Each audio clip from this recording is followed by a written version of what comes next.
Your point. Yeah. Madam CEO? Supervisor Bohn would like to pull item C10 for discussion.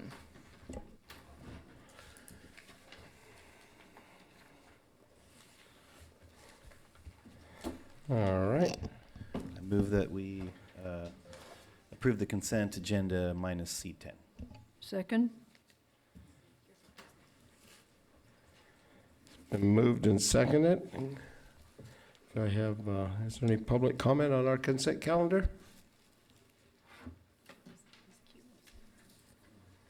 Seeing none, I'll bring it back to the board.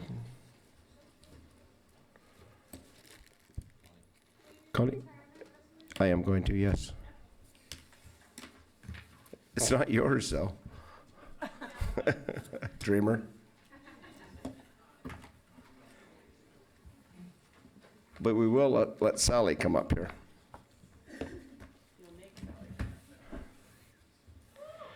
Combination roast retirement. Gee, thanks. It was requested from your staff, and I had nothing to do with it. Right. This is the resolution of the Board of Supervisors, County of Humboldt, whereas Humboldt County Department of Health and Human Services, DHHS Senior Program Manager, is retiring after more than 10 years with the department, and whereas Sally's employment with DHHS started in 2009, but her work with Humboldt County residents experiencing homelessness dates back to the 1980s. Whereas over the years, Sally worked with local organizations to help people with disabilities, domestic violence survivors, secure housing, and later worked with mobile medical office serving the local homeless population. In 2004, Sally helped found the Humboldt Housing and Homeless Coalition, which made it possible for local organizations to work together to apply for federal HUD dollars. Whereas Sally was instrumental in starting the first local permanent supportive housing project, Arcata Bay Crossing, a collaborative effort between the Housing Humboldt Rural Community Housing Development Corporation, DHHS, and Arcata House Partnership, with funding from the Low Income Housing Tax Credit Program, Mental Health Services Act, administered by CalHFA, North Coast Grant Making Partnership, PNC Real Estate, and the City of Arcata, which opened in 2015. Whereas Sally has spent her time with the county focusing on providing services for people with serious mental illnesses who are experiencing homelessness, and have been active in working with Danco communities on a variety of housing projects, including the Lodge at Eureka and the developments currently underway on 4th Street in Eureka and in Riadale. And whereas colleagues say Sally is an out-of-the-box thinker, box is over here, Sally's over here, and a strong advocate for people experiencing homelessness, and a manager who empowered her staff to implement creative strategies to best support people with obtaining and maintaining housing. And whereas, in addition to her patience and humor, Sally's staff said they admire how she has helped the community and DHHS address the critical issues of homelessness and housing through her belief that outreach means reaching out to all communities throughout Humboldt County. Now, therefore, resolved that the Humboldt County Board of Supervisors hereby recognizes, honors, expresses gratitude for Sally Yutt's years of dedication to the county and community, and wish her a long and happy retirement. Signed, Rex Bohn, Chair. Thank you.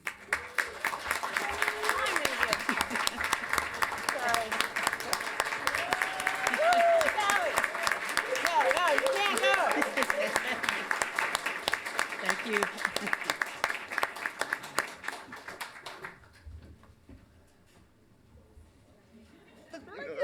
It's over with. Oh.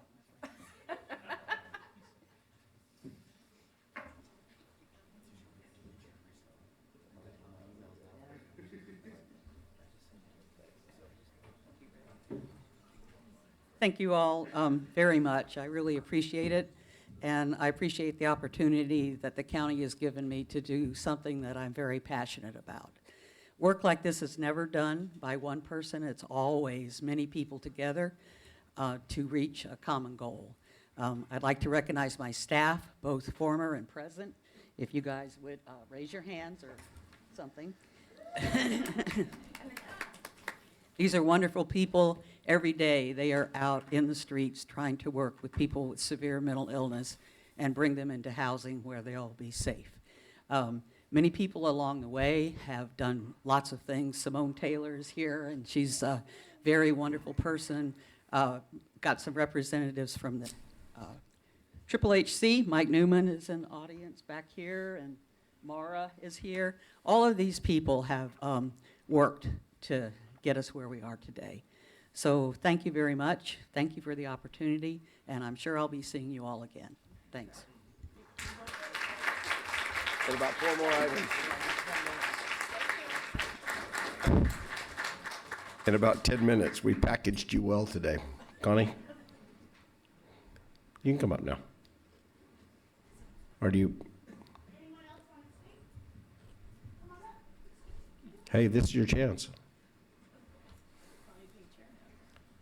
They're scared because she's coming back.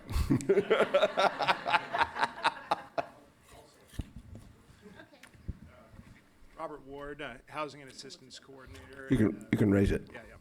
Sally hired me in 2015 as an analyst, and she absolutely empowers her staff, and I'm forever grateful to her. She's an amazing boss.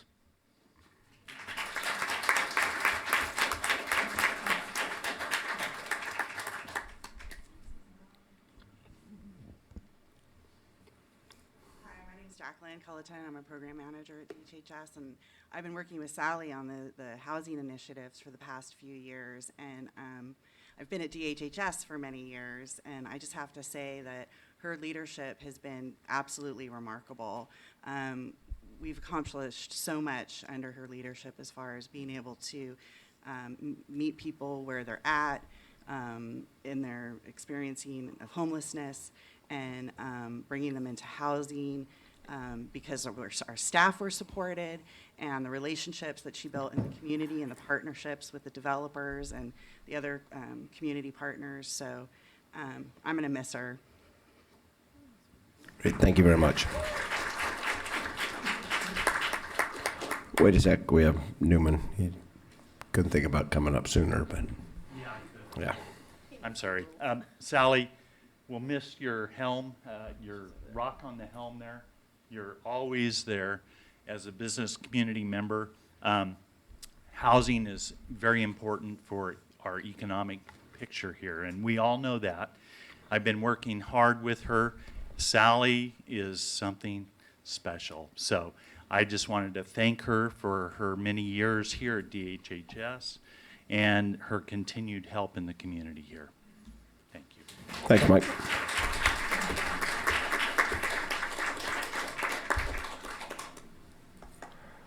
Anybody else? Tick tock, tick tock. You can lower it. Thank you. Connie Beck, Health and Human Services Director. I just want to thank Sally for all the work that she's done for us and done for the community. You know, when Sally was hired by the department, she was hired because of some of the relationships that she had with the community, and for her to help us understand what was needed. She's done a phenomenal job. She is going to stay on, thank goodness, to do some projects for us. There's an agenda item later today. But I can't say enough. You know, we have staff that are dedicated to certain causes, but for someone to be able to do their job and be so dedicated and love what they do, she's just been amazing. So I can't thank her enough.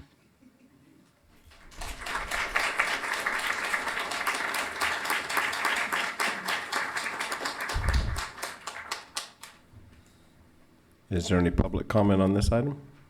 Seeing that, I'll turn it back to the board. Ms. Bass? Thank you, Mr. Bohn. Mr. Chair. Actually, I think Sally should come up here while we're talking to you. So yeah, please, you through the chair. I just really appreciate everything you do, and I remember when I heard you're retiring, and I think my first emails were, "What? What? No. Yes. No. No. And I kept saying no." But then, like I said, I'm looking at this as a harm reduction method. You may be coming back, so we don't have to lose you all at once, which is good. But I remember, you know, in listening to this, the proclamation, you started in 2009, I think, with the county, and I know you'd been involved before. And what I think now is I see how you've had the ability to help bridge the gap between the city and the county. And from being in that position for 10 years over in the other local government, there was no bridge. There was no real hard anyone really reaching out to try to gain understanding between the two on either side. So I think you provided not only your great outlook, but a wonderful service too. Yeah, you're very insistent to get things done. So I think you've just been marvelous. And every time I ask you, you do your best to answer whatever question or try to make the impossible happen. And so I do appreciate you. I'm glad. Well, we haven't voted on the other agenda item yet, but I'm thinking we're going to see us. So just thank you for all you've done, and it's helpful knowing that you're not gone. Though we do want those other projects to get done quickly, so then we have to figure something else out. Yeah. Thank you very much. Nobody? Fennell? Sally, I know, as Supervisor Bass said, that we'll be voting on, hopefully, you continuing to help us for a while. I think it's a very important time for you to stay involved in terms of the help that we're going to be getting down from the state and as we move forward with what we're trying to do here in Humboldt County. But I really want to thank you for just being you. You're one of those people who works really well with others. You've got a big heart, a lot of compassion, and you're very pragmatic at the same time and very solution-oriented. So I just really think you've been an amazing fit for your position, and thank you very much for your dedication to the county and the community. Well, thank you very much. Thank you. I look forward to doing some more work in Southern Humboldt, too. That's been on my list. I know you've got quite a few fans down there.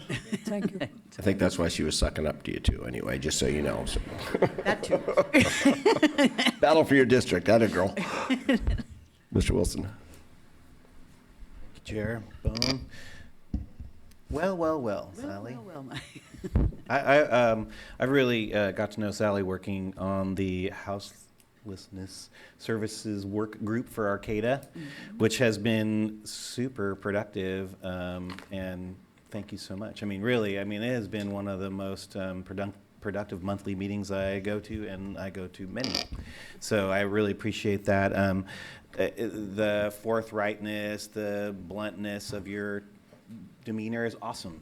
I personally like it very much. It gets to the point because we don't have a lot of time to work on these things, and I really appreciate that.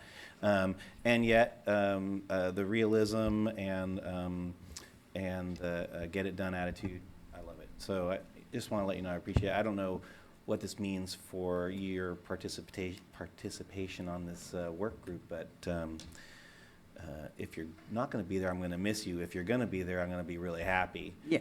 Either way. Yeah. I just, you as a representation of kind of everybody, that works on the frayed ends of our social fabric, every day. Even when we have times that are even more stressed than the normal stress, like when the power's out for some time, or we have storm events, or it's cold, and those other things. And your dedication to basically the system that helps mend those frayed edges, and your leadership to everybody else who's working on that. I really appreciate that very much. Well, thank you very much. The plans are for me to continue at least for a while Yay. in that meeting, and it is a very productive meeting. Yep. We've done some good work. Yep. Sometimes that's a counterintuitive, productive meeting, but we got them going. You sometimes. can do it. Okay, thank you all very much.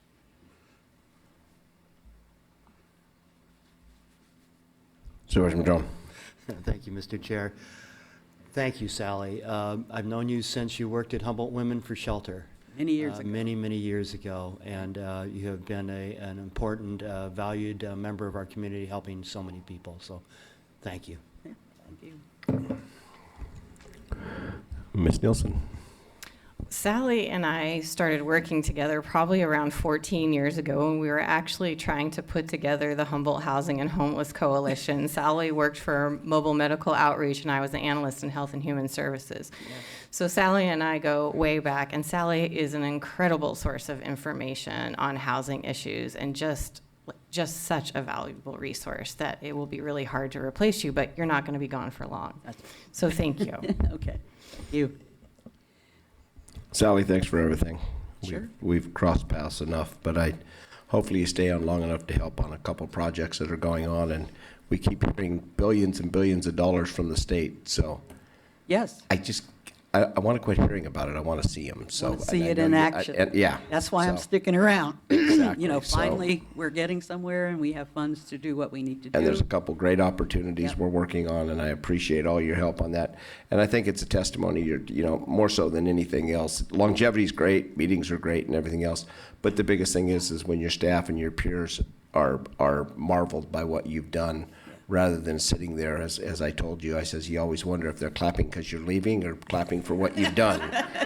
And Both. and I except for the one, and I'm not gonna tell you who it was, I'm pretty sure it's because of what you've done, and I think you've probably made them all better people and how to bridge gaps.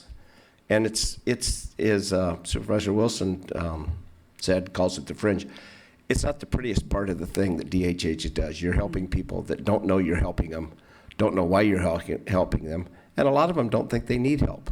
And wish we would go away. Yeah, no, and seriously, and it's not that easy. So you have to play so many cards to make it work, and you seem to be able to handle that pretty well. So for that, and it's always not easy staying around, because saying I'm retired, I want to get the hell out of here. But we appreciate you staying around and helping out and kind of moving it forward. Yeah. So thank you very much. Well, thank you very much, and thank you for your support of what I've tried to do and what I've worked on. So many people have been involved. I can't even begin to name them, and they've all just really helped this community progress. So, Well, no, and I think, I go back 20 years with Betty, and I think your support with what she's done and able to expand her efforts and everything else, and yeah. try to explain to her there's parameters. You just, I kind of like the way she does things, but there are parameters, I've been told almost every day.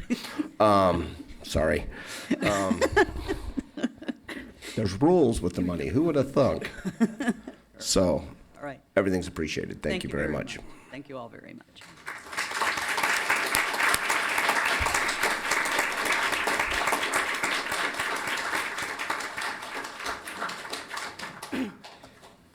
And with that, I would like to announce I'm going out to the AWA County Memorial Park, which is probably one of our premium parks we have, for their 50th anniversary celebration tomorrow. So I wanted to mention that, and I know Estelle wanted to mention her, the Kiwanis Business Women of the Year.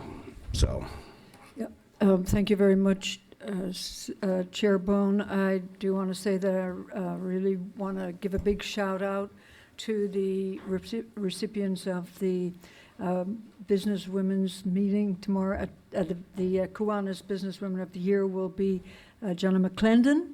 So congratulations to Jenna. And also Woman of Distinction will be going out to Katie Garrison. So those two women have been an amazing force in the Eel Valley, and really appreciate them, and we'll be celebrating them tomorrow. That'd be great. At the Kiwanis luncheon. thank you. It's been moved and seconded. All those in favor say aye. Aye. Aye. Opposed, none, one absent. All right. And A-Way is an amazing spot. So. I love it. I absolutely love it. And Zach does a great job out there. And I was out there all 4 times I've been there this summer. It was packed. If you want a great place to take the kids, they can just ride bikes forever, ever, and swim all day. So do it. You'll never regret it. Dead center in the middle of the first district. Bam. Anyway, items pulled from consent. Me.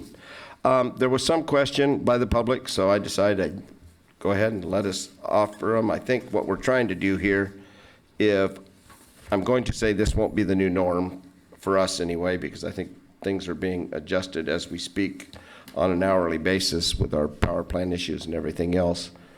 More to come on that later. But what we had on last Wednesday was the power was out for 22 to 28 hours, depending where you lived, and some of our employees weren't allowed to come to work. And through no fault of their own, through no fault of ours.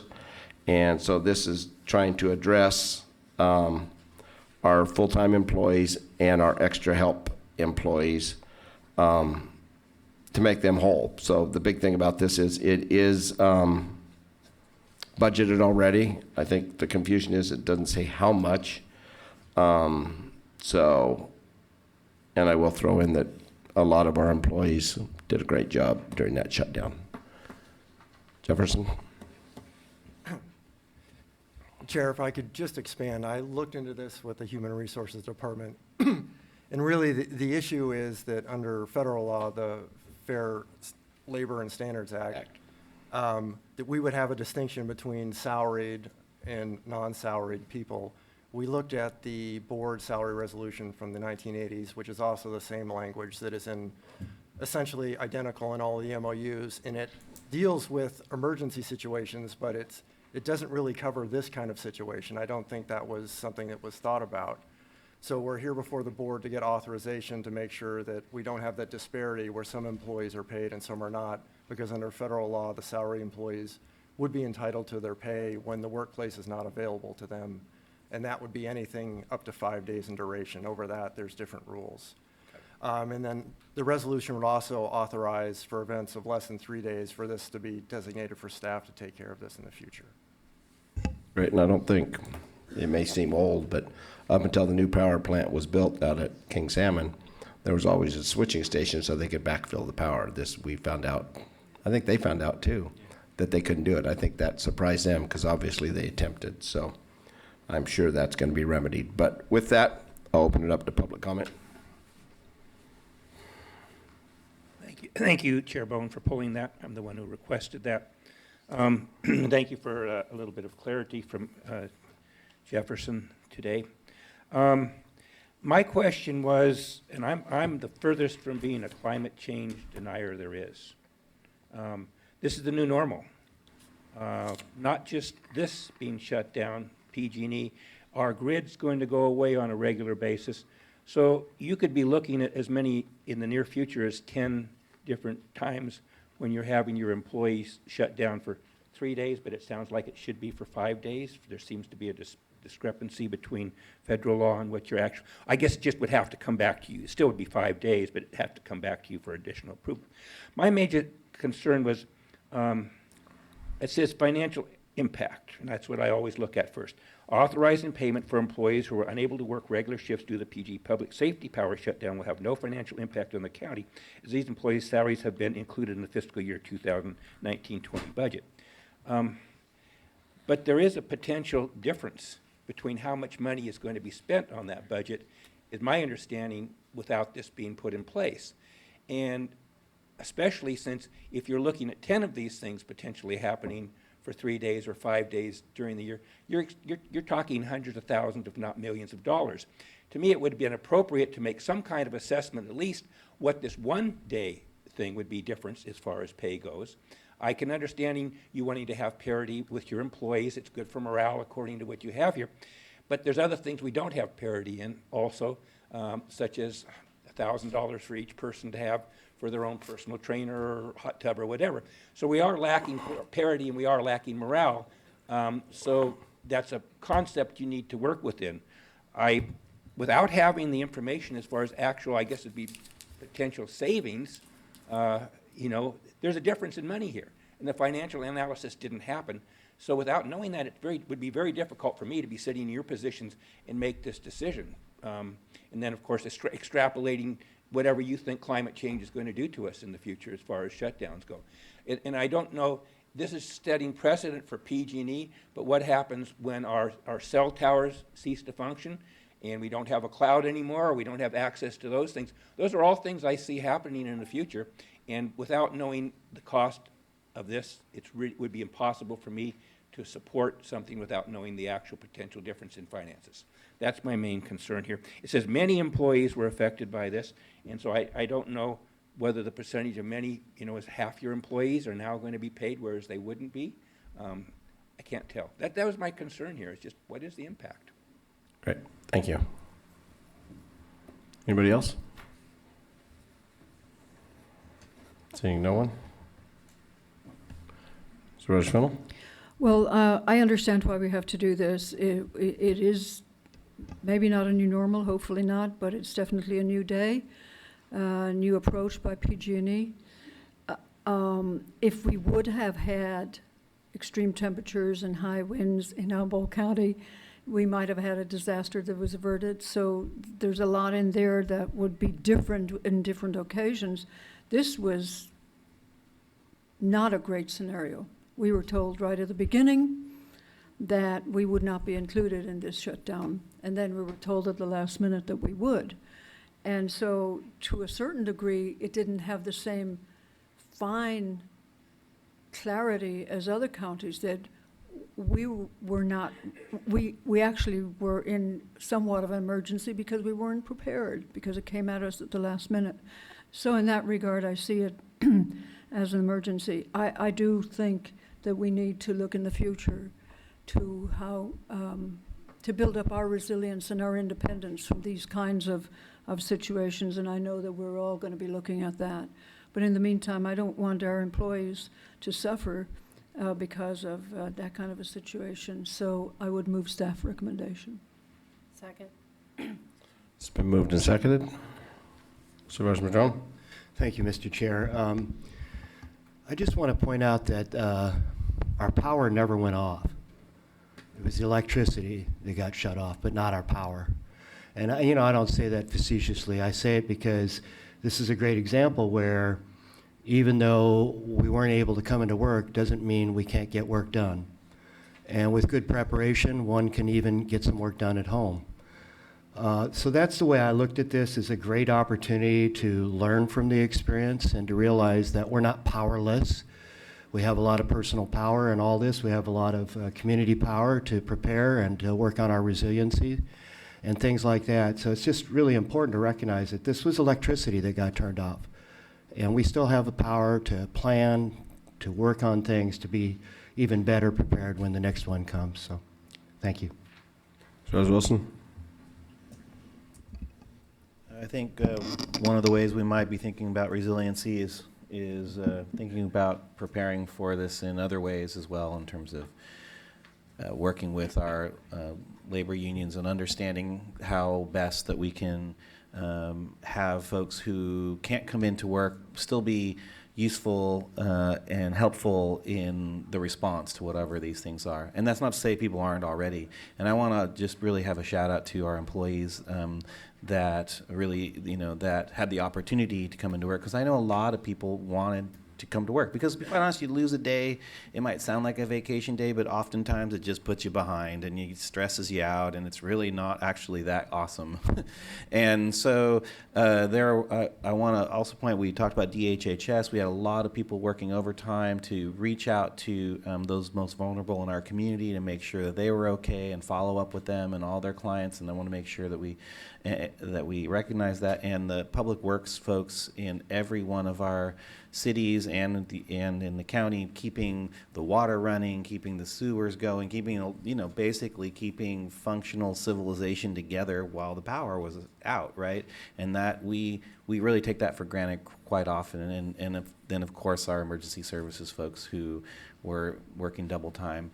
Again, it was an eye-opener in a lot of ways to us, to PG&E, to both citizens and within our municipalities. And so with that, I'm ready to vote.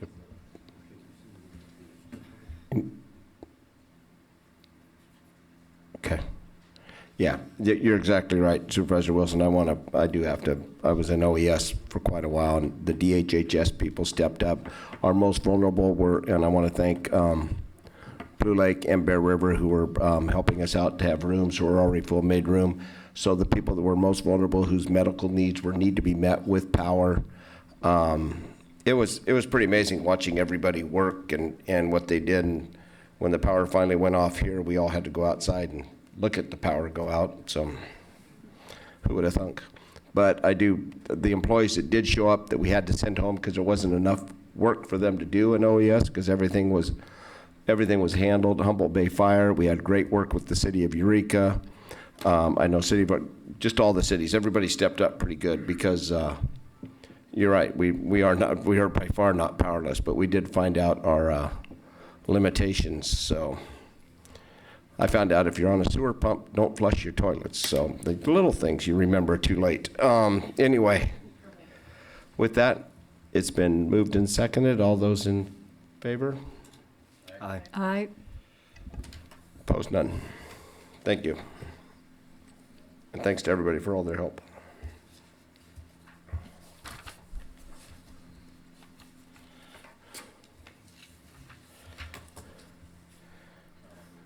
Here we go again. Connie Beck. Oh, public comment on non-agenda items, sorry. I was just queuing you up. Any public comment on non-agenda items? Okay. Oh, here we go. I'm sorry, I'm going to go off there as a list. Paula? Yes. Thank you. So good morning. My name is Paula Aerosmith Jones, and I'm here to make a couple comments, kind of wearing two different hats. First of all, I work with the North Coast Rape Crisis Team, a community-based organization. And when I was here in April, I let you know about 2 grants that we were hopeful to receive that would directly benefit the community of Humboldt County and some county agencies specifically. And I wanted to let you know that we did receive those. We are the sub-awardee in a grant that the Sheriff's Department is the lead on. As they do drug interdiction work, our role in that is to provide 24-hour emergency services and follow-up services to folks that have been impacted by violence while caught up somehow in the various illegal or illicit drug industries in the county. We also received a very large federal grant to focus on sex trafficking throughout the county, primarily focused in southern Humboldt. We'll be funding a position for the domestic violence shelter in southern Humboldt. It'll be funding training hours for law enforcement throughout the county to come to specific trainings related to trafficking and related to trafficking specifically within the legal and illegal cannabis industries. So we're glad that we'll be able to actually be funding some work for county employees, but more importantly to provide strengthened services for all of the community members throughout Humboldt County. The second hat I'm here wearing today is that of the chair of the Domestic Violence Coordinating Council. This month, October, as you know, is Domestic Violence Awareness Month. And the Coordinating Council is a broad collaboration of tribal, public, and private organizations who come together on a regular basis, working to improve responses to domestic violence and the sexualized violence within that, and also to prevent it. So what we wanted you to know is that as we have done in past years, today a group of people who are members of the Domestic Violence Coordinating Council's Prevention Committee and their partners will be standing outside of the courthouse from 11 to 1, standing with the Silent Witness Project. And the Silent Witness Project are a series of silhouettes, life-size silhouettes, each one representing somebody who is a member of the community who was murdered through an act of domestic violence. It's a solemn display. We hope that you'll take the time to come out and read the shields. Each shield on the front of each silhouette tells the story of that person, and what's important to recognize is the person who existed and who lost their life, not just the violence that happened to them, but who they were, and that's what the project is about. So we hope you'll come out and take a look at them and remember this month. Thank you very much for both hats. Mr. Grover. And Vivian, yeah. Hi, Tom Grover, Redway. Humboldt County is involved with joint powers agreements with several organizations. The one I'm concerned with today, although a lot of them don't work very well, is HTA and Humboldt County Association of Governments. HCOG, as it's known, is in the job of working with Humboldt County on transportation issues. However, it's composed of 7 cities, the major cities, and 1 person from the supervisors. So what happens is every time a transportation issue gets brought up, the rural areas are not included at all. The most recent evidence of this is HTA's decision to terminate the local bus service down there. We used to have a nice quail taking elderly people to Eureka and everything. That got killed by these people. And now you're not ADA compliant. They agreed they would drive around town, pick people up in this, and my understanding is they've terminated this too, which is a violation of the ADA, and they're dragging Humboldt County into it. This is like a secret government. Most people aren't even aware of this joint powers agreement that's going on or the ramifications it has for the rural people. HCOG did this Imagine Humboldt a while ago. What a scam that was. Holy mackerel.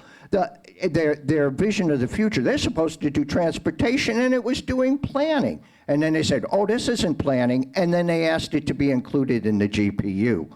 Please, really?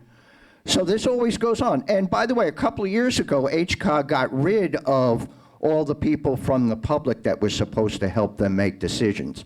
So now the major cities, interested in what their cities are going to get out of it, they have 7 votes. Humboldt County has 1 vote. So they loses. So nothing ever happens. So now HTA is having the thing this afternoon you're going to discuss on unmet needs. I'll tell you what, every time this comes up, Humboldt County and Southern Humboldt County and the rest of the rural areas lose because they abandon all of their advisors from other areas, and now all you have is the 7 cities looking after their interests. This is a violation of ADA stuff. This is leaving a whole bunch of people out there in the cold. I talked to some supervisors. They didn't even know what was going on, and most of the public doesn't know what goes on behind closed doors in these joint power agreements. Estelle is the person from Humboldt County. She's trying to get in there and do some stuff with it, but it isn't going to work because the whole game is set up against rural people. Thanks, Thank Tom. you.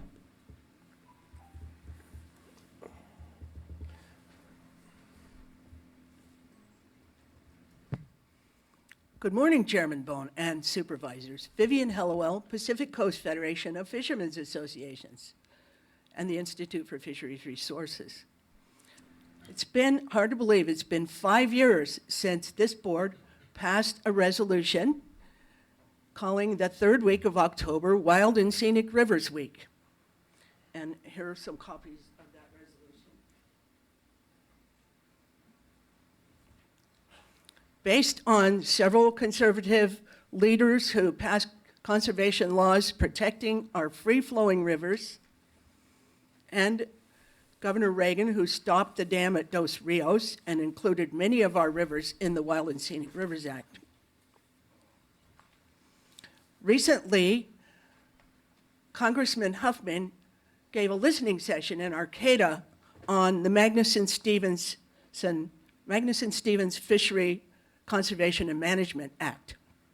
This is the act that was put in place in 1978 to put in the 200-mile economic exclusive zone and keep foreign ships from coming up our coast and scooping up the salmon just before the season, as we used to see them do.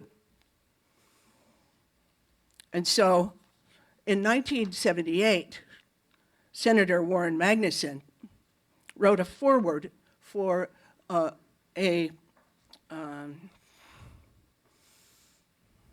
group that was studying limited entry. Limited entry keeps the number of fishing permits low so that you don't have overcapitalization in a fishery.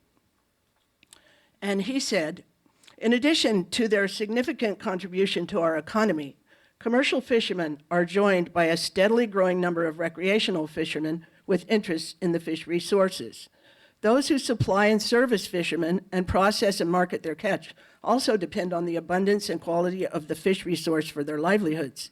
Lastly, but perhaps most importantly, consumers have a direct interest in the high-quality, low-cost seafood products. All these interests have combined, especially in recent years, to create increased demand for fish, while the supply either stayed constant or in many instances has decreased or been highly variable. Although this situation is not new to fishery managers, in recent years it has reached troublesome and some cases serious proportion. And then most recently, our Commerce Secretary, Wilbur Ross, echoed that sentiment when he granted disaster relief to 7 states' fisheries. Fishing is the cornerstone of countless coastal economies and has been a way of life for generations of Americans.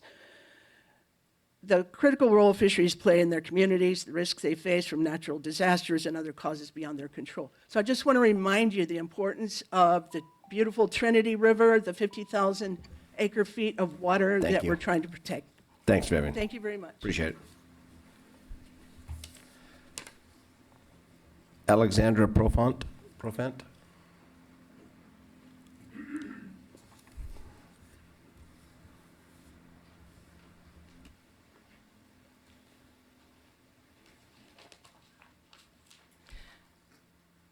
Oh, can I reset the clock? No, he can. My name is Alexandra Profant. My address is 8750 Wilder Ridge Road, Garberville, California, 95542. I'm here to present a letter that I just handed Sheriff Hansel, and I'm here to follow up on the issues regarding civil process service, the different hats that the sheriff plays as relates to a home invasion that occurred at 8750 Wilder Ridge Road on September 19th, 2019, as relates to allegations unproven and erroneous. My daughter tried to file a claim with the sheriffs. She's afraid of the sheriffs based on what's gone on due to civil process and the loss of her home as a result of confusion and interference with due process. In the letter to William Hansel, and we had also talked to Mike Downey, and we still have no resolution. The sheriffs wearing many different hats causes confusion. So we've got certain sheriffs showing up in uniforms, armed, assisting a person alleging to be a lender. A lender's interested in redeeming notes, not using the idea of lending in order to what is known as fetter the collateral, which would mean interfering with the loan process. We've been attempting to pay off an alleged $153,000 note on our timber property since 2011. Numerous things have been filed, which have included fraud against us and our property. We attempted to actually secure a $600,000 loan and had a loan commitment from C. Cush in order to pay this alleged lender off, who refused to accept this loan and whose attorney interfered with this and used code enforcement and alleged nuisance allegations as the means to fetter our collateral and equity. Now this woman has shown up with 4 officers at our property, alleging they represent the sheriffs. They have threatened our neighbors. They have changed the gate combination. And my daughter, who was attempting to file a claim to the sheriff as of last Friday, could not do so. We were not allowed access to the courts. The power outage had something to do with that. However, we showed up in southern Humboldt. Then we went up to northern Humboldt. Then we were shuttled back to southern Humboldt. And I would like to add, the first time I spoke in front of this board, I was speaking on behalf of being a Tahoe Foundation director, trying to attempt to get the county compliant with federal mandates under Title 16 historic preservation laws. And ironically, because my home security is being interfered with, I'm unable as a director to help educate you in order to protect your own county resources, beginning with the courthouse in Garberville. If the courthouse in Garberville were actually restored and repaired and we were competitive in these grant processes, because I could help you do this, we would have a much easier time coordinating and creating a partnership with people in order to prevent things like this, which are going on against us now. So I'm here to thank you for listening to me. I want to work with you.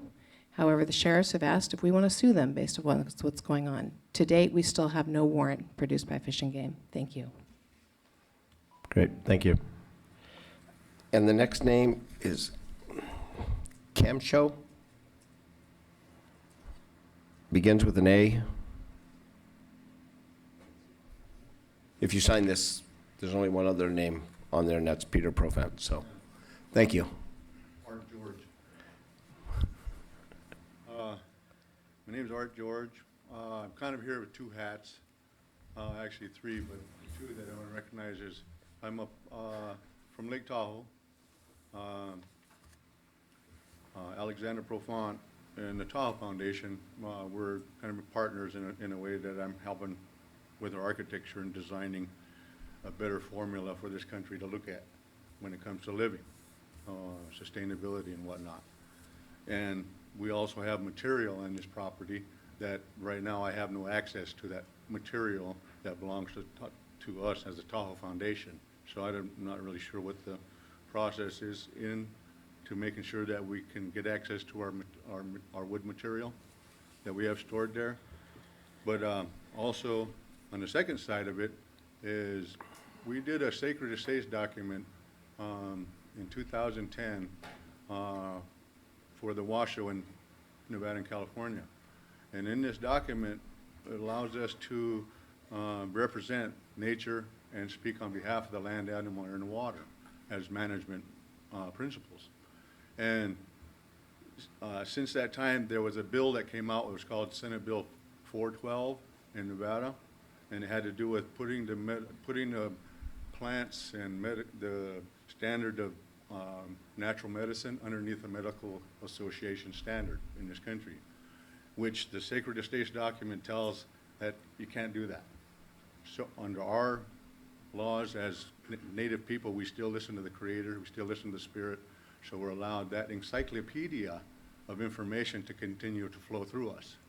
And so through this architectural design with the Tahoe Foundation, we've been able to kind of bridge a possibility for us all to understand how to manage land, air, water, and plant.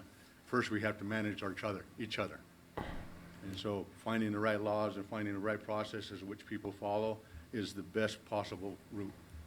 And so for me, that's why I told Alexandra, came up here from Lake Tahoe, because I wanted to speak on this, not only for the wood, but on behalf of what Columbus didn't do when he first came here, which was his birthday yesterday, you know? So if Columbus knew natural practices that were here before he got here and included them in the design in which we've all lived today, we would be living on a very design that the Creator probably wanted us to live under. A unity with love of the natural resources in the earth. So, thank you. Thank you. Peter Profant.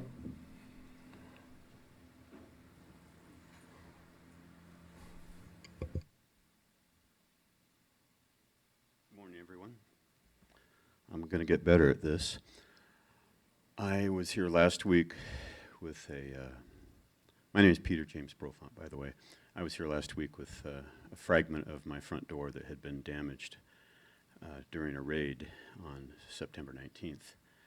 And I was going to bring in door number 2. I've got 3, and behind each one of them was no prize. It was just my possessions, my living. You know, there was no money, there was no marijuana, there was nothing to be discovered. But it certainly looked like a very expeditious and violent entry into my home. There was no warrant, and I have no resolution yet. I haven't heard from anyone regarding this. I have calls out to Fish and Game and the sheriff regarding this incident, and there's been no response. And I'm disappointed. So I just want you to know that the machine isn't working very well down in southern Humboldt, and there is very little recourse except to come up here and get on, you know, the public venue of expression. And so I'm here to say these things. I haven't heard back from Fish and Game, but apparently they conducted this harsh entry into my home, and no accountability. I just want to go on record with this and want you all to know about it. Thank you. Thank you very much. That is the end of people that have signed, so anybody else would like to speak on non-agenda items, please step up. Ken Sawatsky, recently our Senator Mike McGuire attended a meeting in Blue Lake. I had a couple asks of him. The most important one was basically that he passed legislation to preclude the water from the Mad River Basin ever being removed from the Mad River Basin. I also related to the Eel and to the Trinity. He was right here, eye to eye. He said, Ken, I'm listening. I hope he does something. It's time that we don't have the same thing happen to the Mad that happened to our other watersheds. We're all dependent upon that. So I did have something I ran into. My understanding is Virginia and Supervisor Bass and Supervisor Madrone are working on policies, procedures, and protocol for the people here. So on September 23rd, closed session of this year, all of a sudden something appeared on your agenda. I couldn't find it anywhere before that, and it appeared on there. It says, all persons in attendance of a public meeting are requested to observe the following rules of civil debate. That's now on this agenda. I'm reading it off this one here. So it's number 3 on this item was personal attacks are unacceptable. So when I make comments regarding employee evaluation, I'm trying to call a spade a spade. I don't want anybody to take it personally, but when there's something that's deficient, I'm going to bring that forward. So number 4 was applauding or other displays of approval, disapproval are discouraged. Earlier today, you had retiring people. Everybody was clapping. I don't have a problem with that. But if you're going to have a policy like this, it's not specific. It doesn't say if you agree with what we're doing here or something that's good, you can clap, but you shouldn't. So this is one of those gray areas I think maybe you need to clarify and fix, the two of you working on the policies, procedures, and protocol. Lastly, I'm going to drop back into a little bit of county council still being on paid administrative leave. We don't have any resolution as far as an investigation goes that I'm aware of. We're only aware of so many things. Again, it was a whistleblower that's been put on paid administrative. I don't recall anybody else being on 6 months of paid administrative leave since I've been here, although we've had some very contentious employee lack of relationships. Your public defender, the list goes on for other people, HR. None of these people were put on paid administrative leave. I'm not quite understanding why it's taking so long. If there's there should have been brought forward a long time ago, and we shouldn't have, terminate a person and move on. But this has been a very long-term thing. I feel that, the public defender, all of the people were going to resign, because of the conditions there. I haven't heard about, Jefferson or Miles as you call him, resigning, or any of the staff resigning or having any problems with what's going on. So something's really strange here, and I'm questioning why this is continuing for such a long time period. Great, thank you.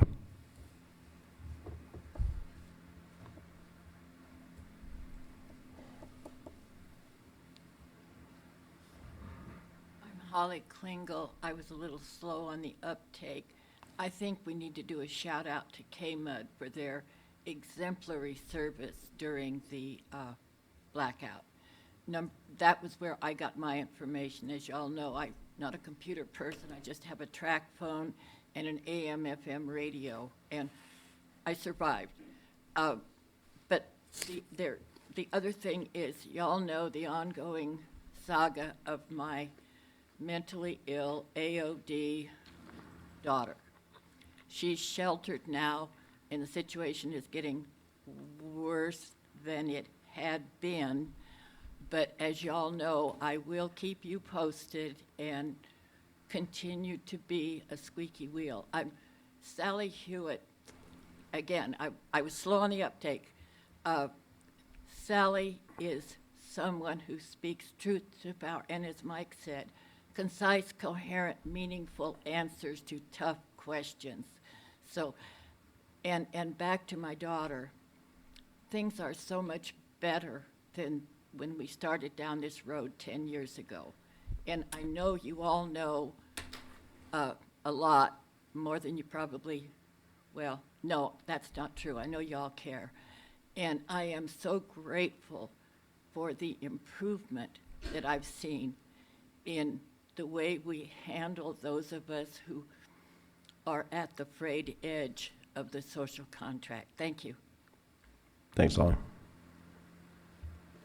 Senator Fonsel. Good morning, Board. I really appreciate being here today. Just want to touch on a couple things. One, I did receive a letter from the Profont family, and we will be looking into that. I also want to advise the Board that I want to do a special presentation next week. I'll get it on the agenda about our marijuana enforcement. And we do marijuana stats from October 1st to October 1st the next year, so we have some stats delivered to you and to inform you about the process. And so we can educate the board, we can educate the community about what we do.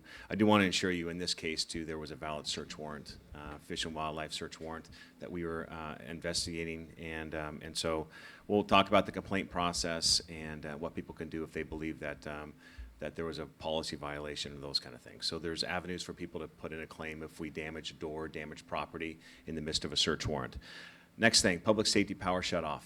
I just want to thank this board, the CAO, Connie Beck, Tom Matson, all the county came together last week for this power outage. It was eye-opening for a lot of people. And so there's a lot of lessons learned. And so what we're going to do is we're going to take our lessons, we're going to do it after action, and we're going to be better for the next time, all around. We do have some inquiries in with PG&E to talk about miscommunication issues. And so we will be addressing those, and we'll talk about that. And again, this is just a warm-up. We've been beating the drum about being prepared. We have the shakeout tomorrow, and so we need to continuously being prepared for that next emergency event. And the last thing I want to do is I want to thank John Porter, who's behind me. So last week we had executive training for all law enforcement executives in Southern Humboldt. We had this executive training in Benbow, and John Porter was an exceptional host, and we learned a lot over that day about responding to mutual aids and critical incidents, as well as we had the U.S. Attorney from San Francisco up talking about federal and state working together. And so it was very, very beneficial, and I just want to publicly thank John Porter for that. So thank you for your time. Thanks, Sheriff. And you got your money's worth out of Quinnell and Miller and a lot of other guys last week. Okay. With that, seeing anybody else on that, we will bring it back. No, I know, it's not comment on it. Supervisor Madrone. Thank you, Mr. Chair. I have a comment on non-agenda items. I know it's not public comment, and I'm not responding to what the public had to say here. But I had a good discussion with Sheriff Hansel a couple of weeks ago after some of my comments several weeks ago. And I just wanted to say a couple of quick things. My comments on cannabis raids were related to comments I had heard from members of the public. They were not my statements. They were comments that I had heard. My goal was to basically hope that we all play by the rules and stay safe. And I want to be very clear that I do support the sheriff and the deputies, and I want them to be safe. And I recognize that the roles they play are quite dangerous roles in our community. So I apologize for any misunderstandings of my comments that might have been construed by the media. Comments were suggested that I made that I did not make. So I just wanted to make that clear, and I also wanted to reinforce what the sheriff said, that if folks do have complaints, there is a form online. Follow the process, file those complaints, and deal with it in that way. Thank you, Mr. Chair. Thank you. All right. Bring the next item back to our CAO. So in compliance with Government Code Section 7522.56, the Humboldt County Board of Supervisors must provide a certified resolution to the California Public Employees Retirement System, CalPERS, when hiring a retiree before 180 days has passed since her retirement. Ms. Sally Hewitt, whom you all spoke with earlier today, retired from the Humboldt County Department of Health and Human Services as a senior program manager on October 11th, and Sally has a number of years' experience, and therefore staff recommends that your board approve the employment of Sally Hewitt as a temporary retired annuitant senior program manager with mental health of the Department of Health and Human Services, and adopt the attached resolution for an exception to the 180-day wait period. Thank you. With that, is there any public comment on this item? Seeing none, I'll bring it back to the board.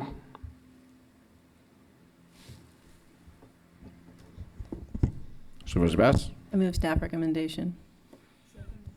Moved and seconded. All those in favor? What?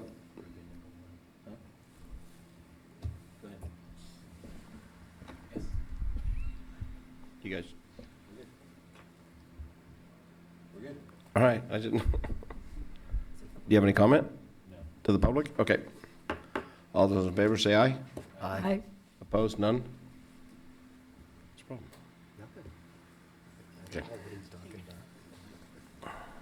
Okay. And now we come back to a resolution to our CAO on the resolution to modify the Humboldt County Tourism Business Improvement District Management District Plan. Scott Adair, our Economic Development Director, will provide the staff report on this agenda item.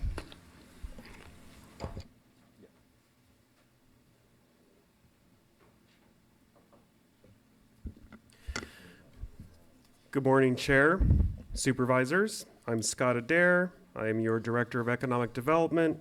Pleased to be here before you today on this agenda item. Before you today is a request from the Humboldt Lodging Alliance. Public hearing's open.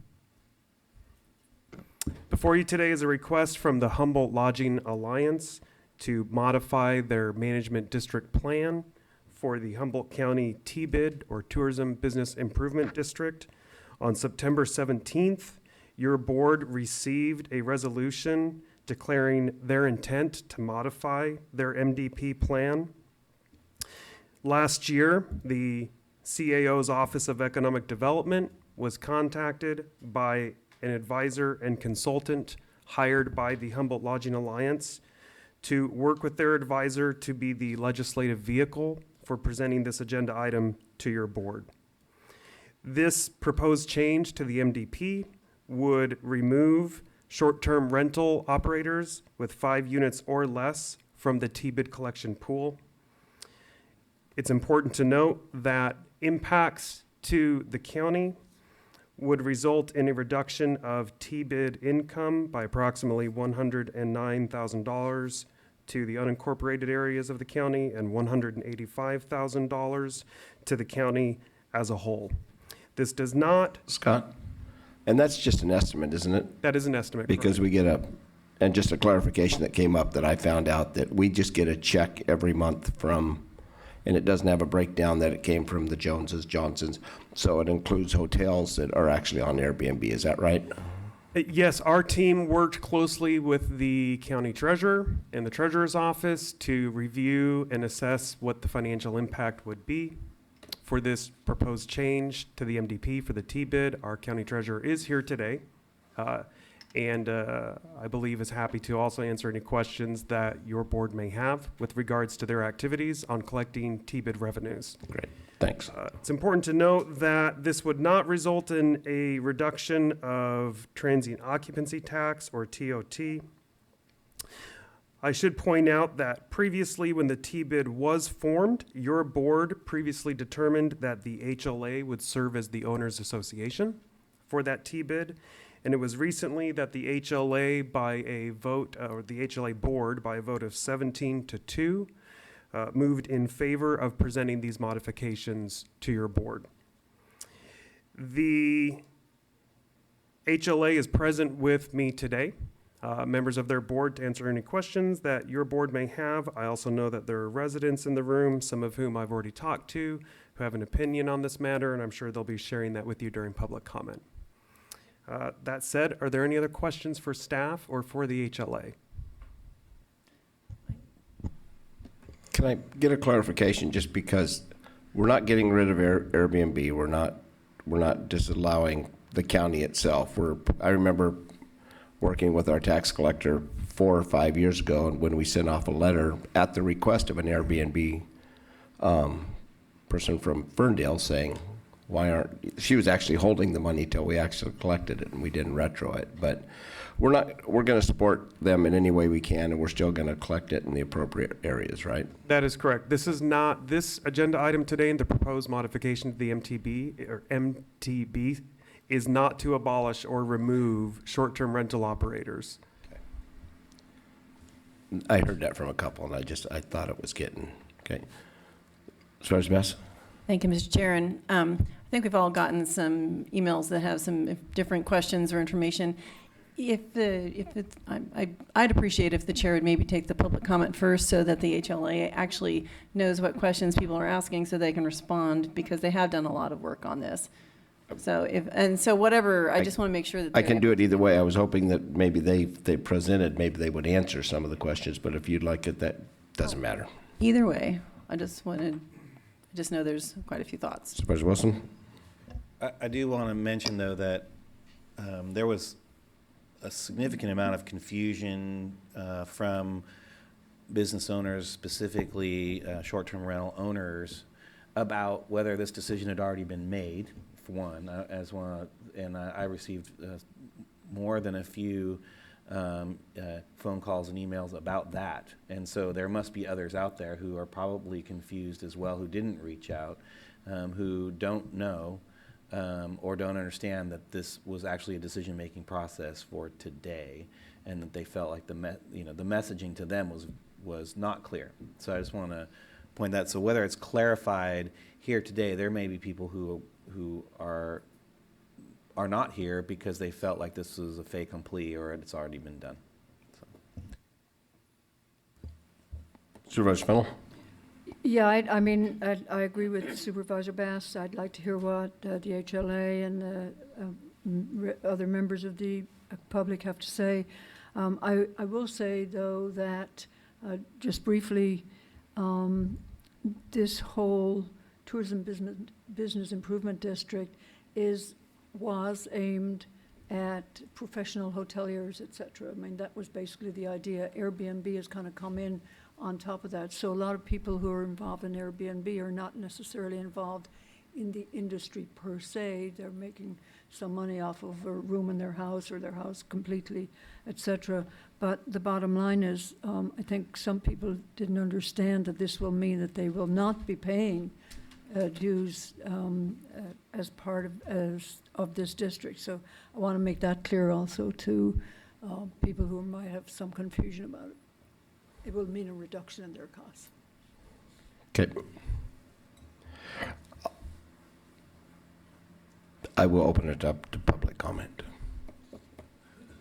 Can we hear from the HLA?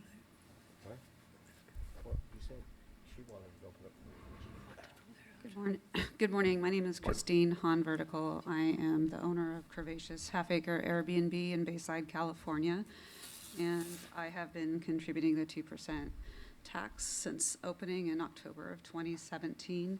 I received the resolution in the mail, and it was not quite as clear as I liked, and I contacted Mike Wilson, and he promptly returned my phone call and clarified that it would be removing our ability to join the board and make comments to the future plan through this resolution 1991. I'm here today to voice my concern as a small business owner, entrepreneur, and as a small person in a small community, that I would still like the opportunity to be a part of that if that would be, I would like to not be excluded from that process. So I have a voice in the future. Right now in Airbnb community, I provide a very small, unique experience for potential Humboldt State University parents to come and explore the campus. I have a lot of students that come as well. We appear to be more feasible for some people to come to the area and expend their tourism dollars. I promote parks and businesses to each client that comes into my hotel, not my hotel, but my home business. It's been a very successful component in my financial viability and staying in the community. So I provide a unique experience, and Airbnb has been very supportive and a very professional business on a worldwide scale. If I lose my voice, if this resolution passes today, I would lose my voice in that. And right now, trending in the United States, Honolulu, Hawaii has recently excluded Airbnb, period. And this could be a step towards that. Right now, there's a petition going around for all Airbnb people in Colorado Springs to ban rentals that are less than 30 days as well. So this is trending across the U.S. So I'm concerned as a small business owner and entrepreneur that that might be what the big picture here is in the long run. So I'd like you to hear my voice and take that into consideration when you make the decision to vote today for Resolution 1991. Thank you very much for this opportunity, and thank you, Mike Wilson, for calling me back and clarifying some things. Thank you. Mike? Hi there. My name is Mike Reinman with... You can lift it up a little, Mike, if you want. There we go.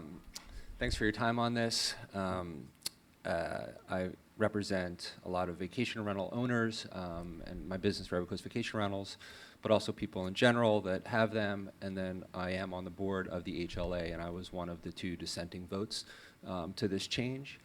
And in response to Ms. Fennell's comment, I was there, and I was asked specifically to reach out to a lot of people in Trinidad area and the county area to have them vote when this was established 8 years ago. So it was part of it, although I'd say primarily, exactly like you said, it is for hoteliers. That's primarily, but not exclusively.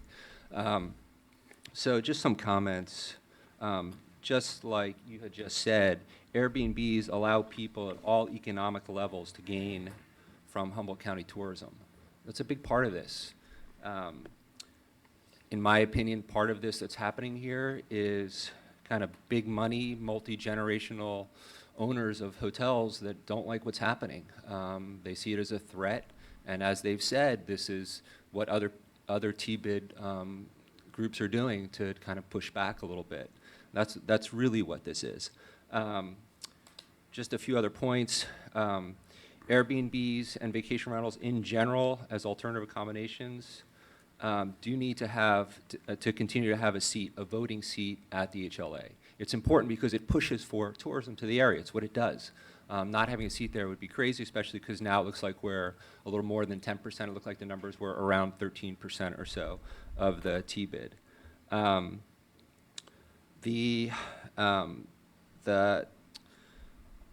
I think there's kind of in a way, I feel like this is kind of a knee-jerk, fear-based reaction by some in the group. It was never discussed fully when we were at the board meeting. You know, why are we doing this? You know, it just, well, because others are doing it. It wasn't really clear. It wasn't made clear.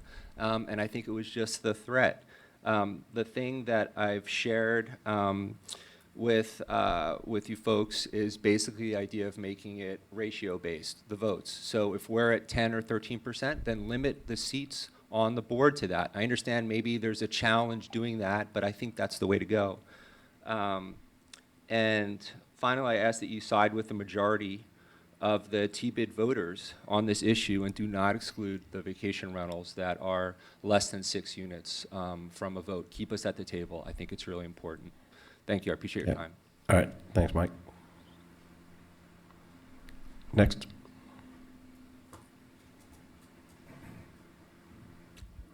Hello. My name is Bob Doran. I live in Arcata.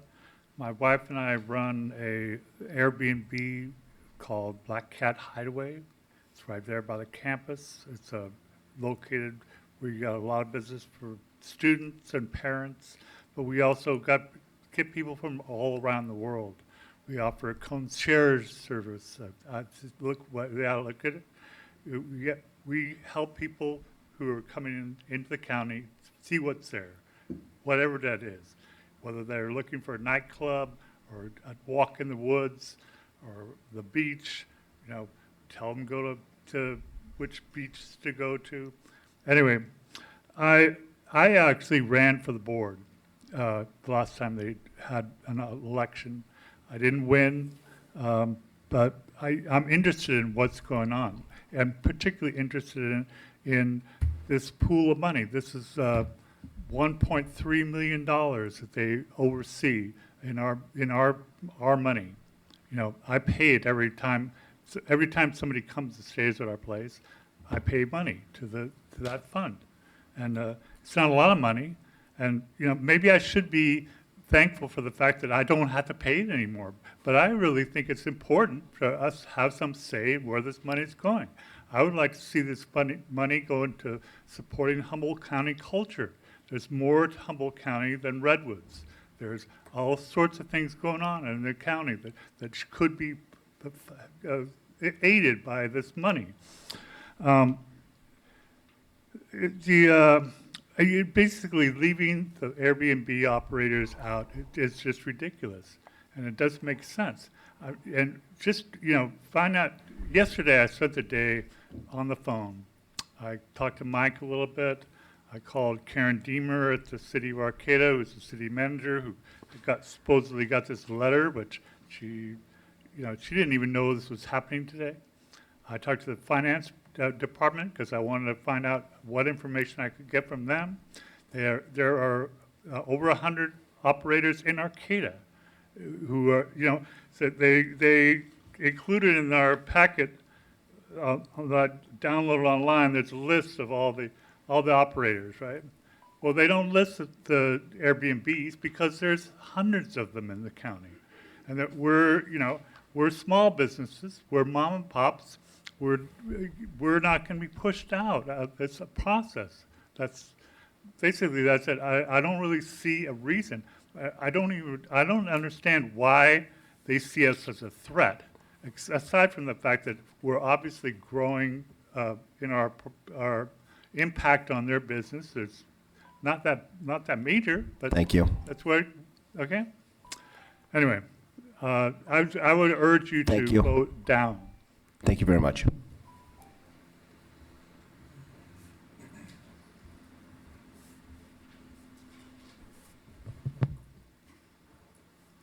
Good morning to the supervisors and the staff, and thank you very much for listening to this consideration. My name is Jeff Durham. I own the Redwood Riverwalk Hotel in Fortuna. I've owned that for 11 years. I'm also one of the founding members of, didn't bring my bifocals. I'm one of the founding members of the HLA board, and I'm a current member. And also, I've been a part of the hotel industry here in Humboldt County for the last 20 years through real estate. And I want to be clear that this is a time to change the charter and modify the Humboldt County T-bid. When the charter was written for Humboldt County, that was over 7 years ago, vacation rentals were just a very minor aspect of the business here. And of course, all that has changed with Airbnb. And the vacation rentals are a growing share of the lodging business in the tourism sector here in Humboldt. And at the same time, many of the hotels, including mine, are participating on the Airbnb platform. So now that vacation rentals are a larger part of the tourism makeup, and to ensure a balanced vote by the owners of these hospitality businesses, a modification to the charter is necessary. But this change should not include eliminating businesses that are paying for sales and marketing to increase overnight tourism in Humboldt County. Civitas, the company that wrote our charter, is a very capable company to make a change that would include the vacation rentals and still ensure a balanced vote. This company has written hundreds of MDPs throughout the state and are integrating vacation rentals into those plans. Times have changed, and we can all adjust accordingly without elimination of businesses that want to participate and should be included in the hospitality discussion. The county has issued its RFP for cannabis marketing and the Humboldt brand, and this is a very positive move. Humboldt County brand marketing is effective, and the HLA is doing the same exact thing. So at that point, this is not the time to be pulling over $185,000 from the HLA budget to brand Humboldt County. The current, so with this understanding, I feel that the county supervisors who oversee the HCT-bid MDP and that the HLA operates the T-bid, I would ask that the supervisors direct staff to pause on this new ordinance and allow the HLA, working with Civitas, to come back with a proposal to create an updated voting standard that includes all rental properties and modifies not a one-for-one vote, but a weighted vote depending on what maybe what your room size is or what your contribution is. And I know that this is an HLA issue at the end of the day, you're just the overseers, but sometimes we might need an adult in the room to help us. Thank you. I have a question for the... Could I ask a question? Please, Supervisor Madrone. Thank you, Mr. Chair. Did you say you're a hoteler? I own the Redwood Riverwalk Hotel, so I own a 46-unit hotel in Fortuna. Okay, thank you. Thank you.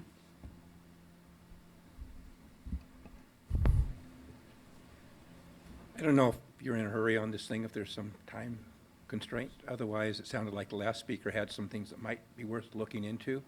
I've looked into buying the Eagle House and the out there, the Scotia Inn for larger motels. I've also considering going the Airbnb with some of my units I have in Blue Lake, which are 3 and 4 bedroom units.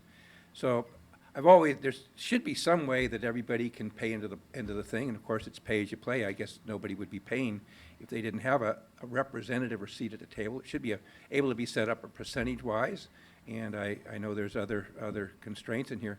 But I kind of look at from both perspective things. You never know, I may end up with a hotel in the future, or I may end up with Airbnb, and it's just, hopefully we can all work together just to bring tourism here as much as we can, and let the little guys contribute and let the little guys benefit. But I should definitely understand the weighting as far as weighting how much vote people have at the table.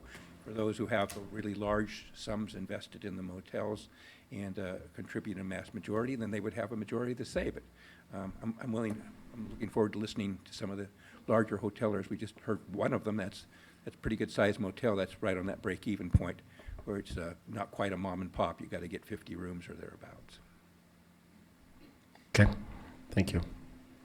With that, seeing no one else, I'll close public comment, bring it back to the HLA.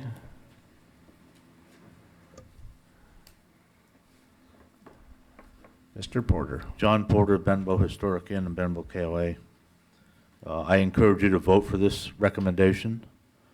The situation we have now, it's just a fairness situation. The way the district plan is written, anybody that has a room has a vote. So somebody that has a 100-room property has the same vote as somebody who has 1-room property. So that's the problem that we have here. And Jeff made a recommendation that Civitas come back and change it so it's weighted. Well, in order to do that, it has to be put out to a vote of everybody. So that means everybody that has 1 room has the same vote as somebody that has 100 rooms to change the district plan. We recommend, and we've told the smaller properties, we'll help them make their own district. We'll help them put that together. I can't make a financial commitment, but I would even say a financial commitment. Why would they not want to take this money that they're saying is being left on the table and manage that themselves? I mean, it doesn't make any sense to me. Because they're saying now that we don't really attend, we're not on the board. They can be, but they haven't voted. And the thing now, it's a fairness thing. Somebody that has 1 B&B, 1 room, has the same vote as the Red Lion has. And that's just not fair. And to change the weightedness, you have to put a vote out to everybody. And that, you know, if everybody, all the Airbnbs say, no, we're not going to change this, then we can't change it. We would strongly urge the smaller properties to form their own district, and we will help them with that process. The way the HLA is set up now, because we're on a 10-year district plan. The original plan was 5. The 5 years came up. We put it out for a vote, and we went 10 years. But the other thing we changed is how the money is dispersed. The majority of the money goes back to the individual cities, or in the county's case, the individual areas of the counties. But we're all still working together. So the Airbnb people can have their own district and put their efforts in. This effort was put together by the traditional lodging facilities. We were the ones that put in the sweat, tears, toil, and money into putting this organization together. We're not against the Airbnbs. We don't want to put the Airbnbs out of business. That's not the issue. Airbnb is the largest hotel company in the world. Google Shelter Cove Lodging, and the first company that comes up is Airbnb. They're a huge company. They've got tremendous funds behind them. We're not trying to put them out of business. We don't want to put them out of business. But we want to make this change, and we want to help them form their own district. Just one quick thing on the emergency and the power outages. Benbow has a generator. We had power. So again, we were never called by anybody saying, hey, somebody needs help. So just FYI, in the future, if the power goes out, not only does Blue Lake and Bear River have a generator, but Benbow also has a generator, and we're happy to help.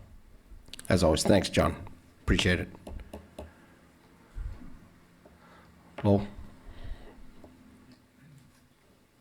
Good morning.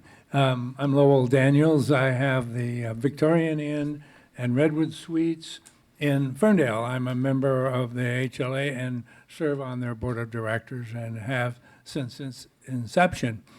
Basically, I just want to state, if I could just parrot everything John just said.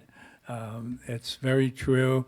We've discussed this long and hard amongst the members of the HLA, the board members, and have weighed all the different scenarios. And this is the one that seems to work the best. And we, truly, in all sincerity, have tried to advise those with Airbnb. I have Airbnb myself. My properties are a 12-unit and a 10-unit property. They're very small, but they still will be in HLA. But I do sell on Airbnb. So Airbnb is a good thing. But it's a different animal than the hotels. And there's different needs and different ways of approaching. The bottom line is that first we have offered very sincerely to help the Airbnbs organize and form a T-bid, and that's not out of being generous. It's out of selfishness, because if they can organize and get people to come to the county, in addition to what other organizations are doing, everybody will benefit. And just like they will benefit from our efforts as we grow and bring things to the county, that you probably all are aware of the millions of dollars we've spent to promote activities.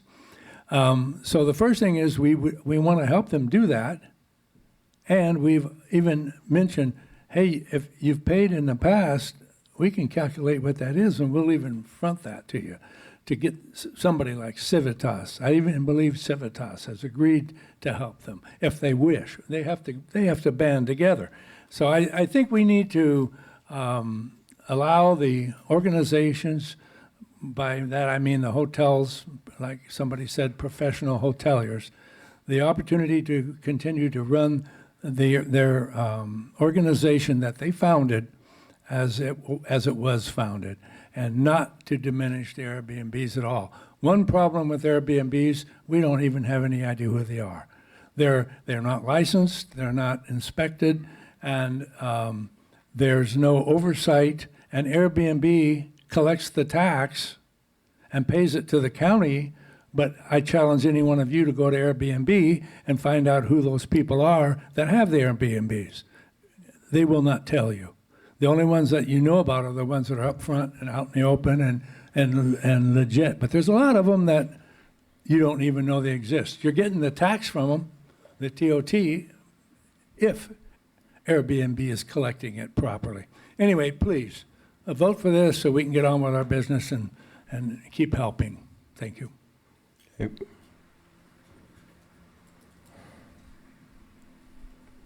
My name is Shailesh Patel. I've been in the hotel business in Eureka for over 40 years, and I urge the Board of Supervisors to make the change. I have heard all the comments from Airbnb patrons here, and I've not heard one of them say why they would like to stay with the HLA, meaning that when they can do their own district and promote Airbnbs. There's a lot of difference between hotels and Airbnbs.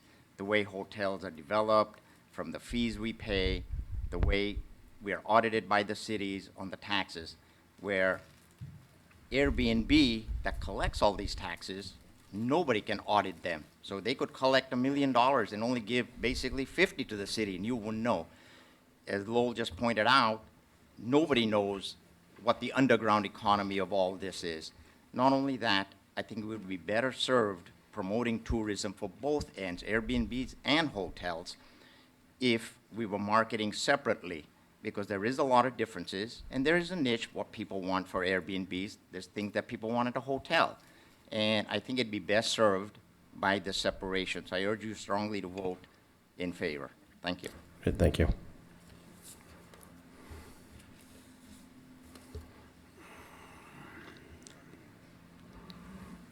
Hi, my name's Neil Patel. I'm also a hotelier in the area. And I just wanted to bring up the statistics again that are in the agenda, that the HCT bid collected $1.5 million, a little over, and the assessment of lodging businesses with less than 5 units is $185,000. So from my perspective, of course, if I was an operator of an Airbnb or a property with less than 5 units, I'd of course want to be tagging along with the HLA, who has over $1.5 million.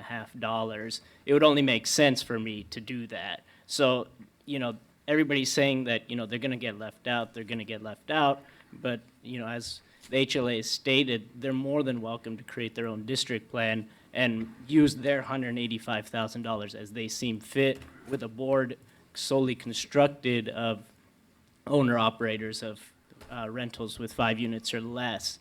Just for perspective, you don't see Uber and Lyft marketing together with Yellow Cab across the country, because even though at the end of the day they take you from point A to point B, they're 2 different businesses.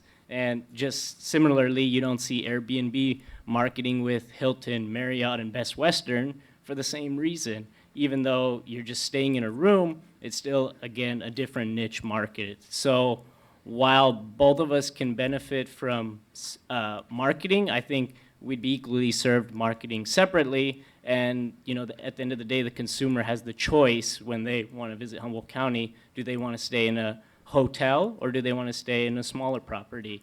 And so I think it's a no-brainer here that the board should vote for this, and it'll clear up all the confusion with the vacation rental operators that they now have their own seat at the table, and, you know, we can work together as an HLA and another district plan. Thank you. Thank you.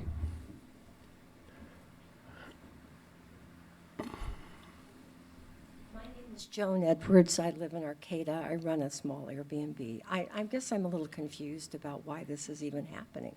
And I'm not understanding how they would turn away from that amount of income. It feels like the HLA is making a knee-jerk reaction and fear of some anticipated Airbnb takeover of this agency, and I don't understand. It doesn't make sense to me. It feels as if you've got income coming from Airbnb. If you'd like to market, label each of them, I'm sorry. Well, we did take public comment. This was part of the HLA presentation. No, you're fine. You're fine. I understand it. This is a confusing thing. I didn't know HLA had so many people. What's that?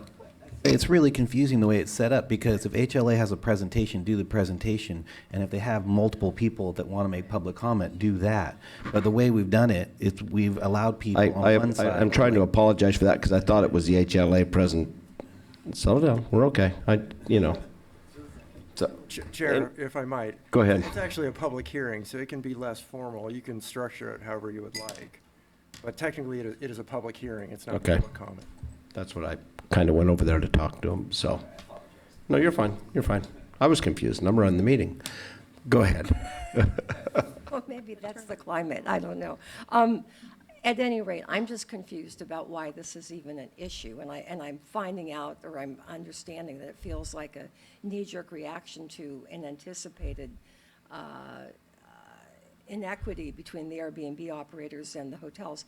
And certainly, I recognize that the hotels have a huge market compared to the Airbnbs, but I don't still understand why that can't be equitably arranged somehow within that agency. Why they can't have a smaller place at the table, why they can't, if they're less than 5 units, have a vote at that level, you know, at a much smaller level to what a hotel operates at. I'm just urging you to take some time on this and consider whether this is the way to handle it. That's kind of my comment. I think it needs more time and Thank more you. input. I appreciate that. Chair, if I may, I think there was some confusion from the HLA folks whether or not that was a public comment period or not, but Chris Ambrosini has the official presentation from the HLA. He's happy to get up at the podium and make that presentation, or can stay here at the table and answer any questions that you may have. Would be looking for. And that's your fine, and I direction. apologize for the confusion. I think the most important thing, why we sit here confused, or I confused you, the most important thing that people are heard. And I think that's the main thing. And I think part of this confusion is when we wrote this originally, there were Airbnbs, but we weren't collecting any taxes. We weren't collecting anything from them. Airbnb wasn't paying any money. Our tax collector had to write a very harsh statement and letter and follow up. And we were one of the first areas to do that. And we caught them off guard. And again, I will say that was due to one lady from Ferndale who said, I'm collecting this money, and one of her friends in San Francisco was on board. So John Bartholomew, our tax collector, jumped all over this, wrote one of the first letters, and started collecting the tax, how many years ago?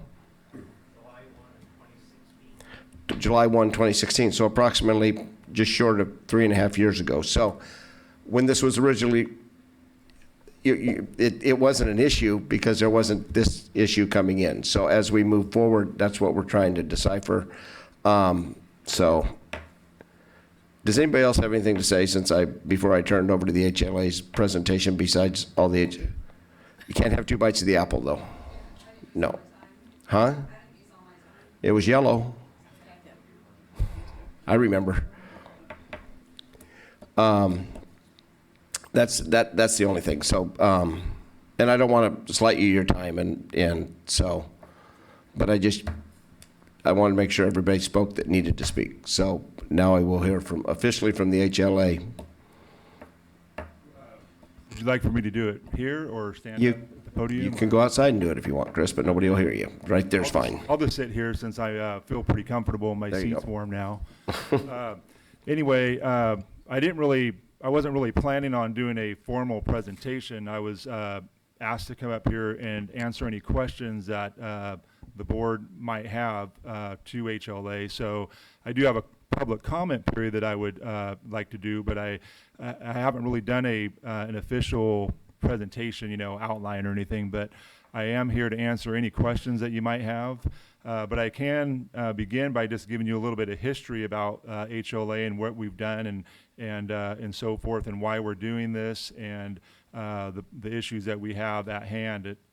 Some of it's already been mentioned, but one point I want to make right off the bat: the HLA is asking the board to just not have the tax for it was quoted earlier as 5 units or less, but it's actually less than 5 units.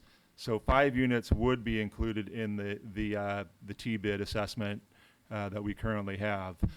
And I know that some of this has already been said, but when we did form HLA, it was 7 years ago, and it was formed by the traditional lodging establishments, which at that time, that included, of course, hotels, and it included bed and breakfasts, and it also includes RV parks. They're also included in our T-bid.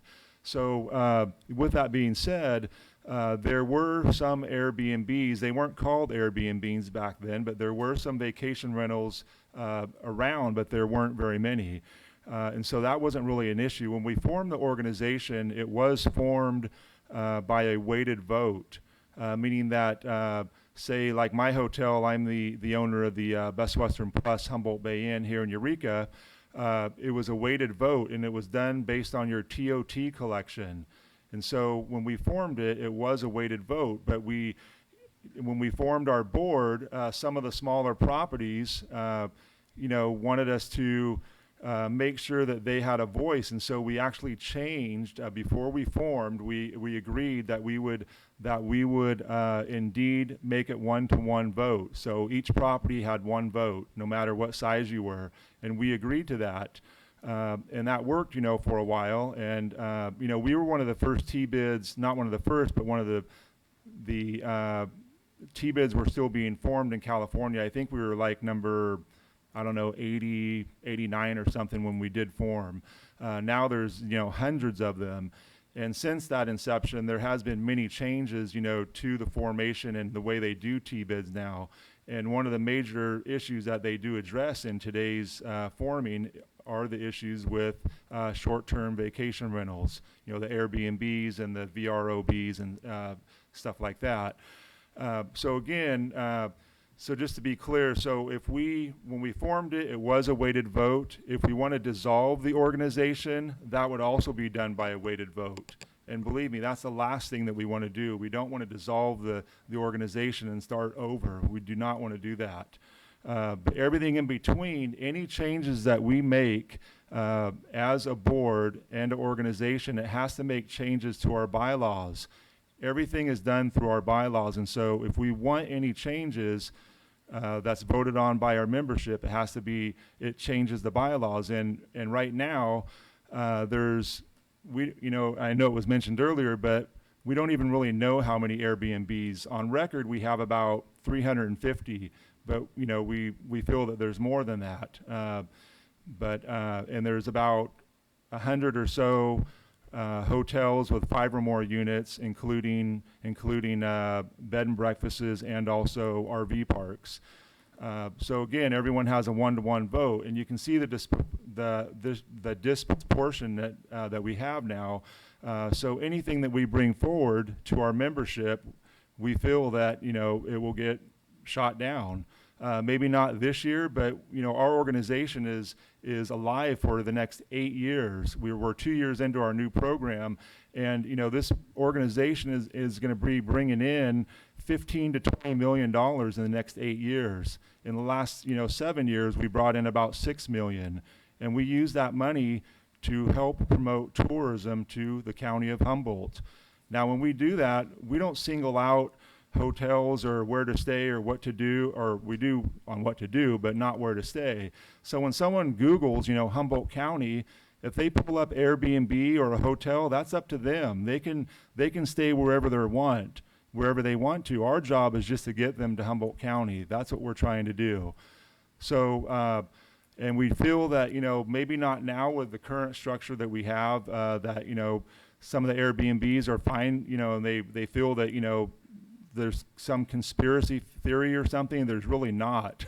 We're not going to do any negative campaigning against Airbnbs or anything like that. We do have, concerns. What happens if, someone like Mike Reinman, say that he retires or sell his business in the next 5 years, or I'm not here, or John Porter's not here, and all of a sudden there's, changes that are going to happen, and we lose control of that money that we, rightfully have, started this district for, and that is, again, to promote, the county. So, with that being said, I mean, we have done many projects throughout the county. Not only do we market the county, people ask me all the time, well, gosh, Chris, what do you guys do? I've never seen any of your marketing promotions or anything, and I tell them, well, we're promoting outside of the county. None of our promotion is inside the county. It's all outside of the county to get people to come to, to our area. So it's very targeted. We can break it down by demographics, by the areas that we're in. I mean, it's a very, complex marketing plan that we do. But that's just one portion of things that we do. We also help fund many organizations within the county and many projects that are here. As long as they're related to tourism, then we can do that. Many events, we help start events. The local music festival, we help fund Humboldt Made. We help fund the Timber Heritage Association. We give them money. Fly Humboldt, we've pledged over $150,000 for that organization. We helped try to save HSU athletics. I know that's kind of controversial, but we gave $25,000 for that. Because again, it brings people to Humboldt County, and that's our goal. Just to go down the list, we've helped funded and start, the Southern Humboldt Convention and Visitors Bureau. We were one of the major funders for that organization. John in Southern Humboldt has done a great job with that. We also help fund the Convention and Visitors Bureau.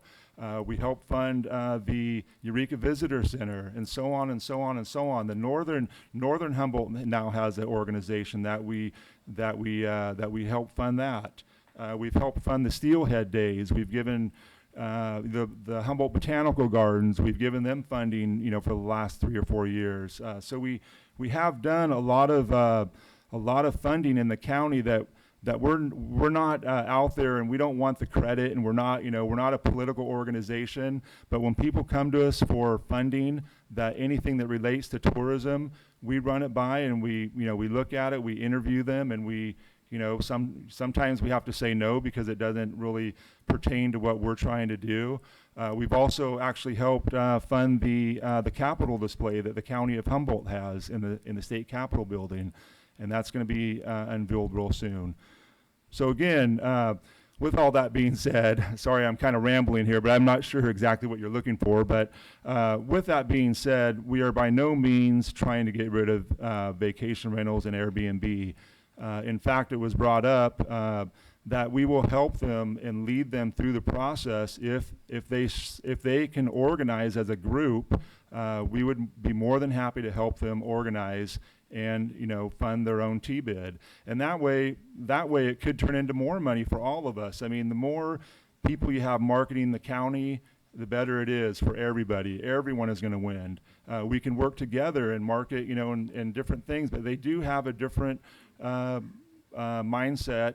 I feel that when it comes to when they're marketing their product, we can work together definitely, but they can spend the money however they see fit, and we can spend our money the way we see fit, and we can also work together. So, Supervisor Wilson. Thanks. So just so we're clear, I have to leave this meeting probably before it's going to get done because I have to catch a flight, unfortunately, to get to to get to San Diego.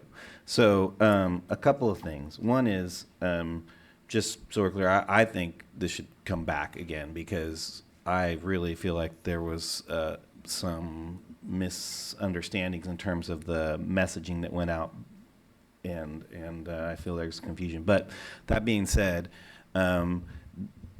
if this comes to a vote today, I'm just going to tell you right now, I'm going to vote no. I feel it's undemocratic. And I don't want to be taking votes away from people who don't have a voice in that. They're not being asked whether they want their vote taken away. And I think that it's something that I just don't feel is right. And I hear this word fairness, but I think I get how hotels have big costs, but they are aggregating a lot of hotel rooms, and Airbnb or short-term rentals, and especially those that live in the same space where they have that rental, invest a lot of time and effort on a per capita basis into promoting Humboldt County tourism, and those experiences help all of the tourism in Humboldt County, and I think that that's important. I think it's important that diversity matters on the board, and I think you're going to be more likely to see both not just demographic but economic diversity on that board, which helps in the messaging and the understanding of how to market Humboldt County to a diverse population that wants to come here. I think that that's actually adds strength. And when we see this long list of benefits that was just listed here, which is really great, that was all done under the current construct. And so I don't see how changing the construct is going to make that worse. I really think that changing the construct is going to make that better. I think that keeping the way that it is now would actually make it more robust. And so those are my feelings about that. And the only reason I'm jumping into this now is because I have about 15 more minutes before I gotta get rolling. But in any case, that's my beginnings of my 2 cents on this, and I'm happy to hear what other people want to say. Supervisor Fennell. So it's good to see old friends here, Jeff and John, Chris, and everybody.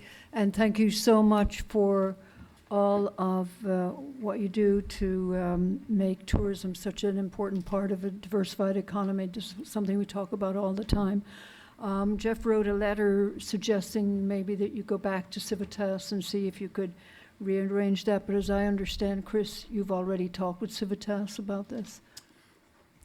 You want me to answer? Yeah. Yes. Actually, we have been working with Civitas on this for the past year and a half, trying to come up with different ways that we can, accomplish this without, doing what we're asking to do. And it was their actually advice that this is the cleanest and best approach to do this. We have talked about some of the scenarios that a few people brought up in the audience. Believe me, we had a huge list of different scenarios that we could look at, but every one of those would require a change in our bylaws, which would go out to a vote to the entire membership. And I might add, someone mentioned about being democratic, that it's not democratic in what we're doing, but I can tell you that right now, as I mentioned earlier, there's about 100 hotels, anything over 5 units, and there's 1 or 2 people that control over 150 Airbnbs, and many of those are 1-unit properties. So one person can outvote the entire membership, and so that's one of the major issues that we have. That yes, it might not happen right now, but it could happen in the next next year, the year after, or that. So it is, the way it's set up right now is actually the opposite of what has been mentioned. And that was, a problem that we didn't foresee coming because, again, we didn't feel that this vacation rental market would explode to what it is in today. And I don't think anyone in the world really expected it to do what it does. And so I just want to throw that in. But yes, we have spoken to Civitas, and we've actually met with Civitas on the telephone with a couple of our members and the county staff.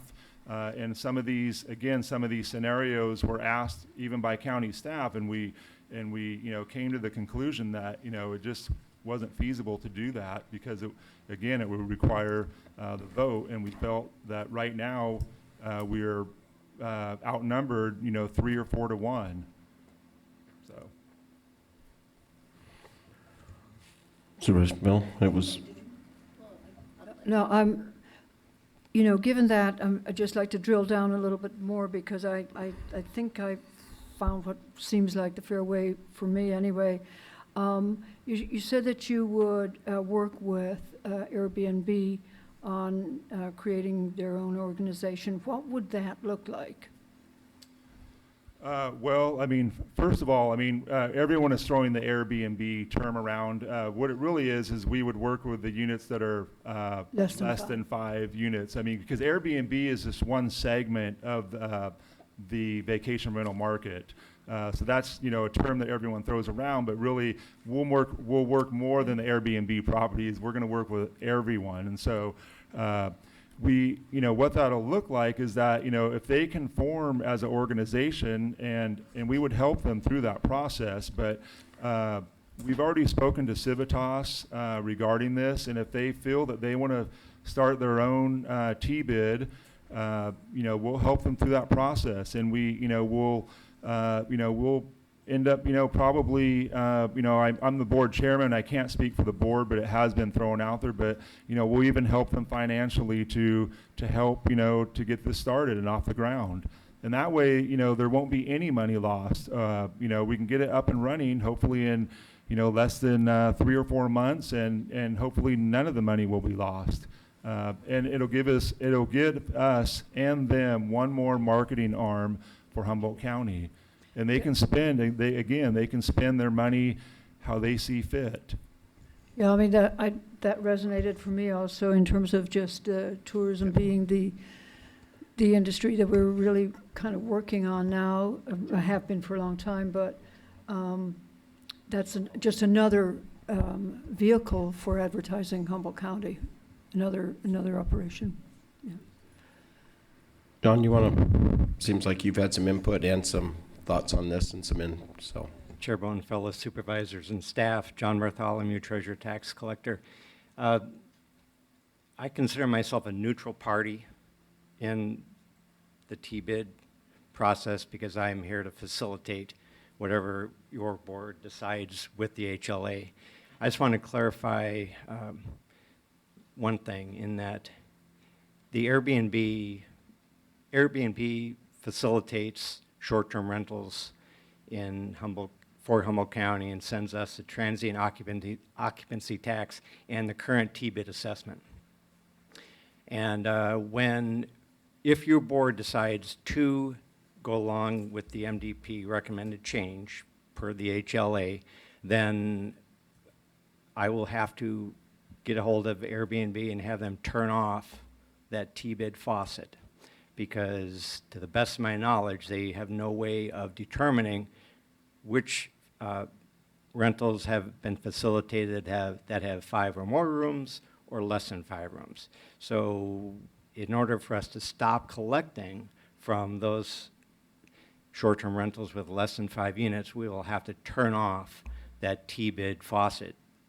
And just so your board understands, of the $109,000 that was collected from, as far as we can tell, the 5 units or less, over half of it came from Airbnb. So the T-bid, if you turn that off, half of that collected would be gone. And I bring that up, again, just so that you understand that to set up another T-bid, and I appreciate your perspective in helping to help the short-term rentals set up with a separate T-bid, we could not turn that on again, as far as I'm aware, with Airbnb, because they do not distinguish who has 5 units or more, 5 units or less, etc. And of that roughly a little more than half of the T-bid we collected through Airbnb in 2018, I have no idea, as has been mentioned, how many of those are registered, that have business licenses with the county, or do not. So it's kind of a black box arrangement. It's tough, but I do believe that Airbnb treats the county fairly, because they use a sales tax software. I think it's called Vertex. So they can't control, okay, what they're taking in, they don't determine, okay, they're not going to accept certain revenues, etc. It's a sales tax program, so they collect all of the TOT, all of the T-bid within the regions that are specified. So unless Airbnb changes their methods and allows more transparency and allows us to say, okay, only collect for 5 units or more, we have to turn off that T-bid faucet that comes from Airbnb. And to set up a separate T-bid for the short-term rentals with 5 units or less, I think the revenue stream would be significantly less than maybe anticipated, because a lot of those people that are currently being facilitated through Airbnb, we do not know who they are, because it's virtually impossible to track them down unless you go on and rent. Is there a way that the HLA and the smaller units can work out a we still collect the money, and as you know, the monies that you estimated are estimates, because some of them could be 5 or more, some of them could actually be hotels. So if we took that estimate, an agreed estimate and everything else, could they have a subcommittee that controlled their amount of the money? So they had their own little, you could, the benefits of staying with somebody who's right next door, that as Mr. Duran said, is a concierge too, so. My understanding is that, as Chris has mentioned, they would have to go out for a new vote to all the short-term rental operators in the county in order to make a determination whether or not to segregate how much is collected by the 5 units or more versus 5 units or less, and then have that revenue stream for each party be able to distribute the money according to their marketing recommendation per the HLA. So it's not a simple process. What they're doing now is the most straightforward way to get the MDP changed and to go back to its original how it was established in 2012. And I was involved in that process. I collected all the petitions. I put all the estimates together and made a report to your board for the approval process of it. So this is not I don't want to throw water on anything. I'm trying to stay neutral, but I just want to make sure that everyone understands it will not be an easy process to set up a T-bid. Let me take that back. It will be an easy process, relatively speaking, through Civitas to set up a separate T-bid, but the revenue that would be collected through that separate T-bid would not be as significant as it is today, in my opinion, just because Airbnb and HomeAway, who I'm currently in the process of trying to get a contract set up with for collections, and they own VRBO and excuse me, I said HomeAway, I meant to say Expedia. Expedia owns HomeAway and VRBO, and we're trying to get a agreement set up with them too. So it'll be tougher to generate a strong T-bid for the 5-unit or less T-bids. So if we went, everybody's, and much to the smaller operators are worried that the HLA would squeeze them out. If we stayed with this way, and all of them had liked votes, they could actually vote to promote Airbnb before they promoted the hotels if the voting numbers were there. In an extreme situation that was saying that HLA is trying to squeeze them out. That's the other avenue, right? Well, I would rather not comment on that, just because, again, I'm trying to stay neutral. I just want to make sure that you understand what a decision by your board will make relative to being able to set up a separate T-bid for the smaller operators. Okay. Supervisor Bass? Thank you, Mr. Chair. And this isn't for, I don't think it's for the tax guy, so, the tax guy. Boy. Well, for the folks who are saying take more time, this has been something that I know many of us have been in conversations, and while it may not have been reached every person in the public, sometimes that's hard to do. You can always take more time, and that's always a challenge that we have. I see the underlying problem here to me is the original voting structure, which we really can't go back and, I mean, we're hearing why it'd be really unrealistic to go back and try to change it through the process that is available. And I understand Supervisor Bohn was saying, well, could there be a subcommittee? That only makes sense, but apparently that is not something we can do. It is hard to look at the loss of dollars, because I know when I first looked at this, I'm going, oh, walking away like purposefully, but I understand why. I think Supervisor Wilson mentioned people not having a vote, and it's undemocratic. And what I would also say, though, when you're talking parity, the smaller units would still get the benefit of people coming to Humboldt County. So I see that there's still some benefit there. They are different animals. I liken it to having a restaurant, having been involved in a restaurant association for a long time. You have employees, you have staff, you have things you have to do that are a little more, you have things you have to do. And it'd be like and someone serving meals out of their home now, which actually in some places they can do. And so it does create, they are different animals. So, I came in here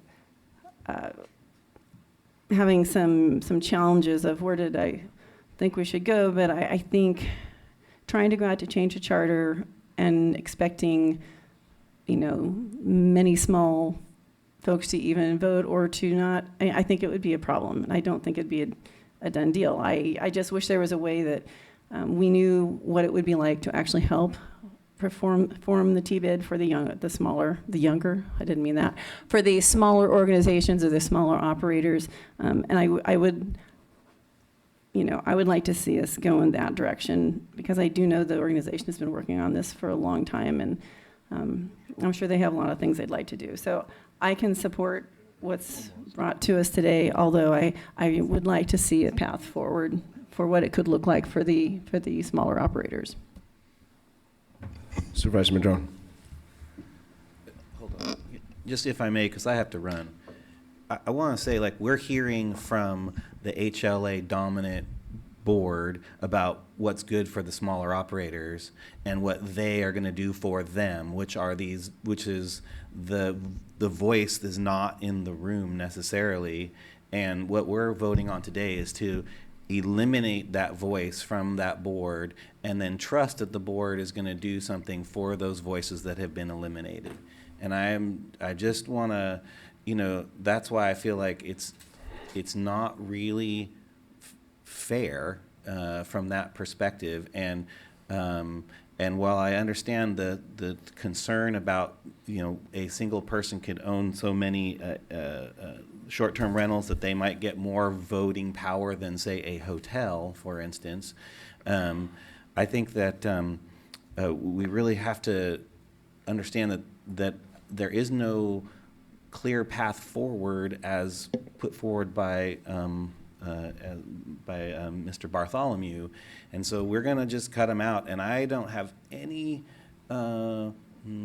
confidence that we're going to recreate something that's going to pull him back in by voting today to remove. I think that if you want that plan, you should ask for that plan before moving forward, because nobody's going to be accountable to whether it actually happens or not. And that's what I have to say, and I'm going to take off. You guys understand kind of where I'm at. If you can come up with a compromise, I'll probably be okay. But that's where I'm at, and I apologize that I have to run, because I can't, otherwise if I miss my plane, I will. I do want to react, and I don't want to play this down, but I think we have 30 years time. We have over almost 100 years of local TOT tax and now T-bid tax sitting just with those three.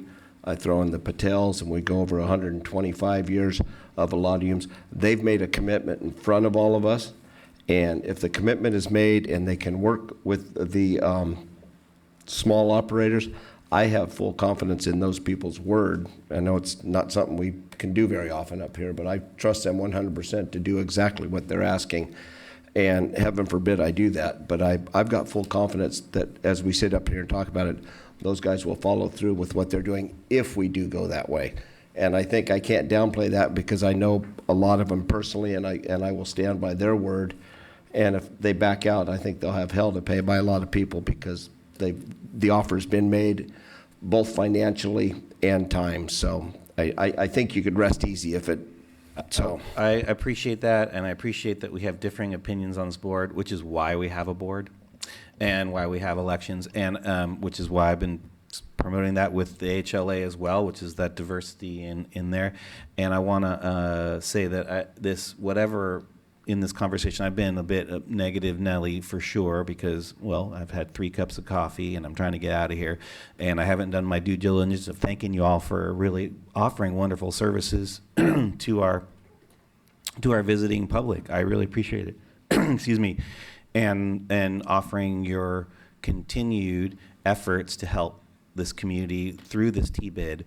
I also, there's also the, people want to say we're paying the tax, but ultimately the consumer pays the 2%, and that 2% is then passed on and then basically given to what is fairly unaccountable board in terms of where it gets spent, in terms of how, and what I mean by accountable, it's not a Brown Act public space, so we have to understand. So it's, which is why we might want to encourage diversity into more eyes and ears from the community in that where that money gets spent, because it is getting spent on our institutions with and sort of given away through these processes, and so yeah, I mean I get it, the taxing yourself, but really it's a tax on the consumer first, and that's passed through to this board, and I think it's important, and I want to say I appreciate that you guys set it up, because you're right, it took a lot of hard work to do that,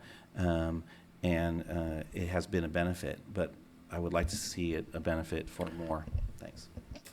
Supervisor Madrone. Thank you, Mr. Chair. Yeah, thank you, all of you, hotelers, Airbnbs, short-term rentals, for the services you provide for the community. Just to be clear, I mean, in terms of voting, there's 2 different voting situations, as I am understanding it. One is by the membership in regards to bylaw changes. bylaws is not what dictates where you spend the money. It's something that controls your operation. Whereas the other votes that happen are with the board of directors. So there's two different places that voting happens. That's correct?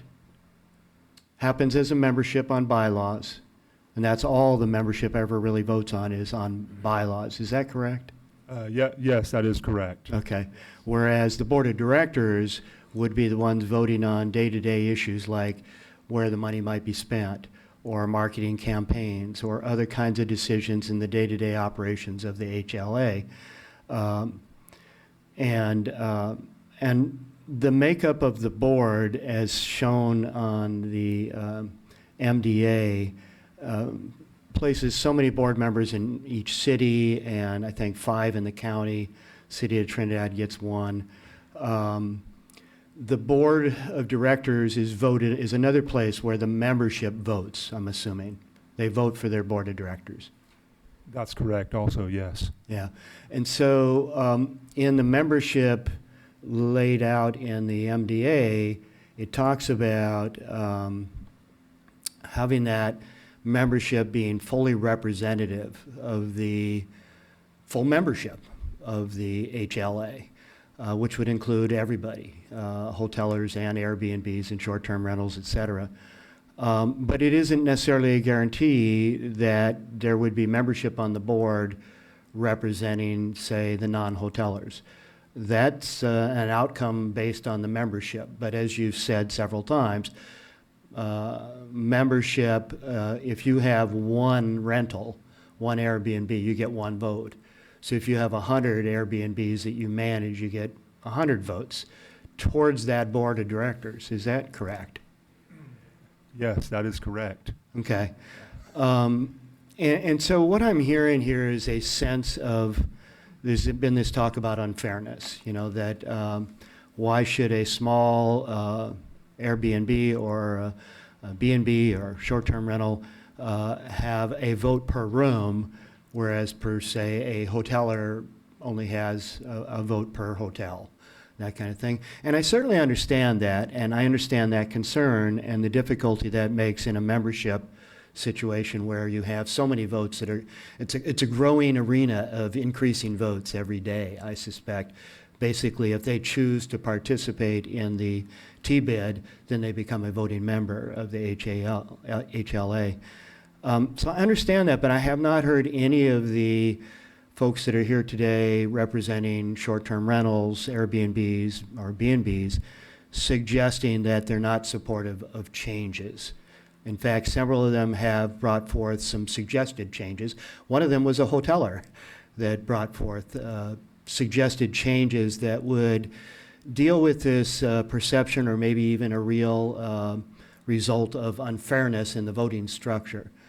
So I guess where I'm coming from is that while I recognize there might need to be some change to make sure that there's fair representation, however that's defined, I don't think throwing the baby out with the bathwater is the way to go. I really don't.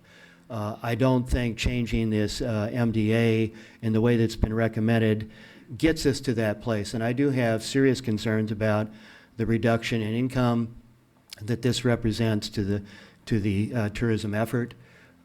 Yes, as presented, there might be other options that could be created or developed, et cetera, et cetera. I appreciate those statements of intent, as the chairman has said. But for me, I would rather that you bring this back and that we work with staff and the HLA to come back with something that creates a weighted approach, something that allows for weight based on ownership, as was suggested. To me, that keeps everybody at the table. It keeps all the income coming in, and it creates a more perhaps equitable approach to the voting structures within the HLA. And I don't really see a problem with taking that approach. I haven't heard anybody express any detailed reasons why that couldn't be done. Why?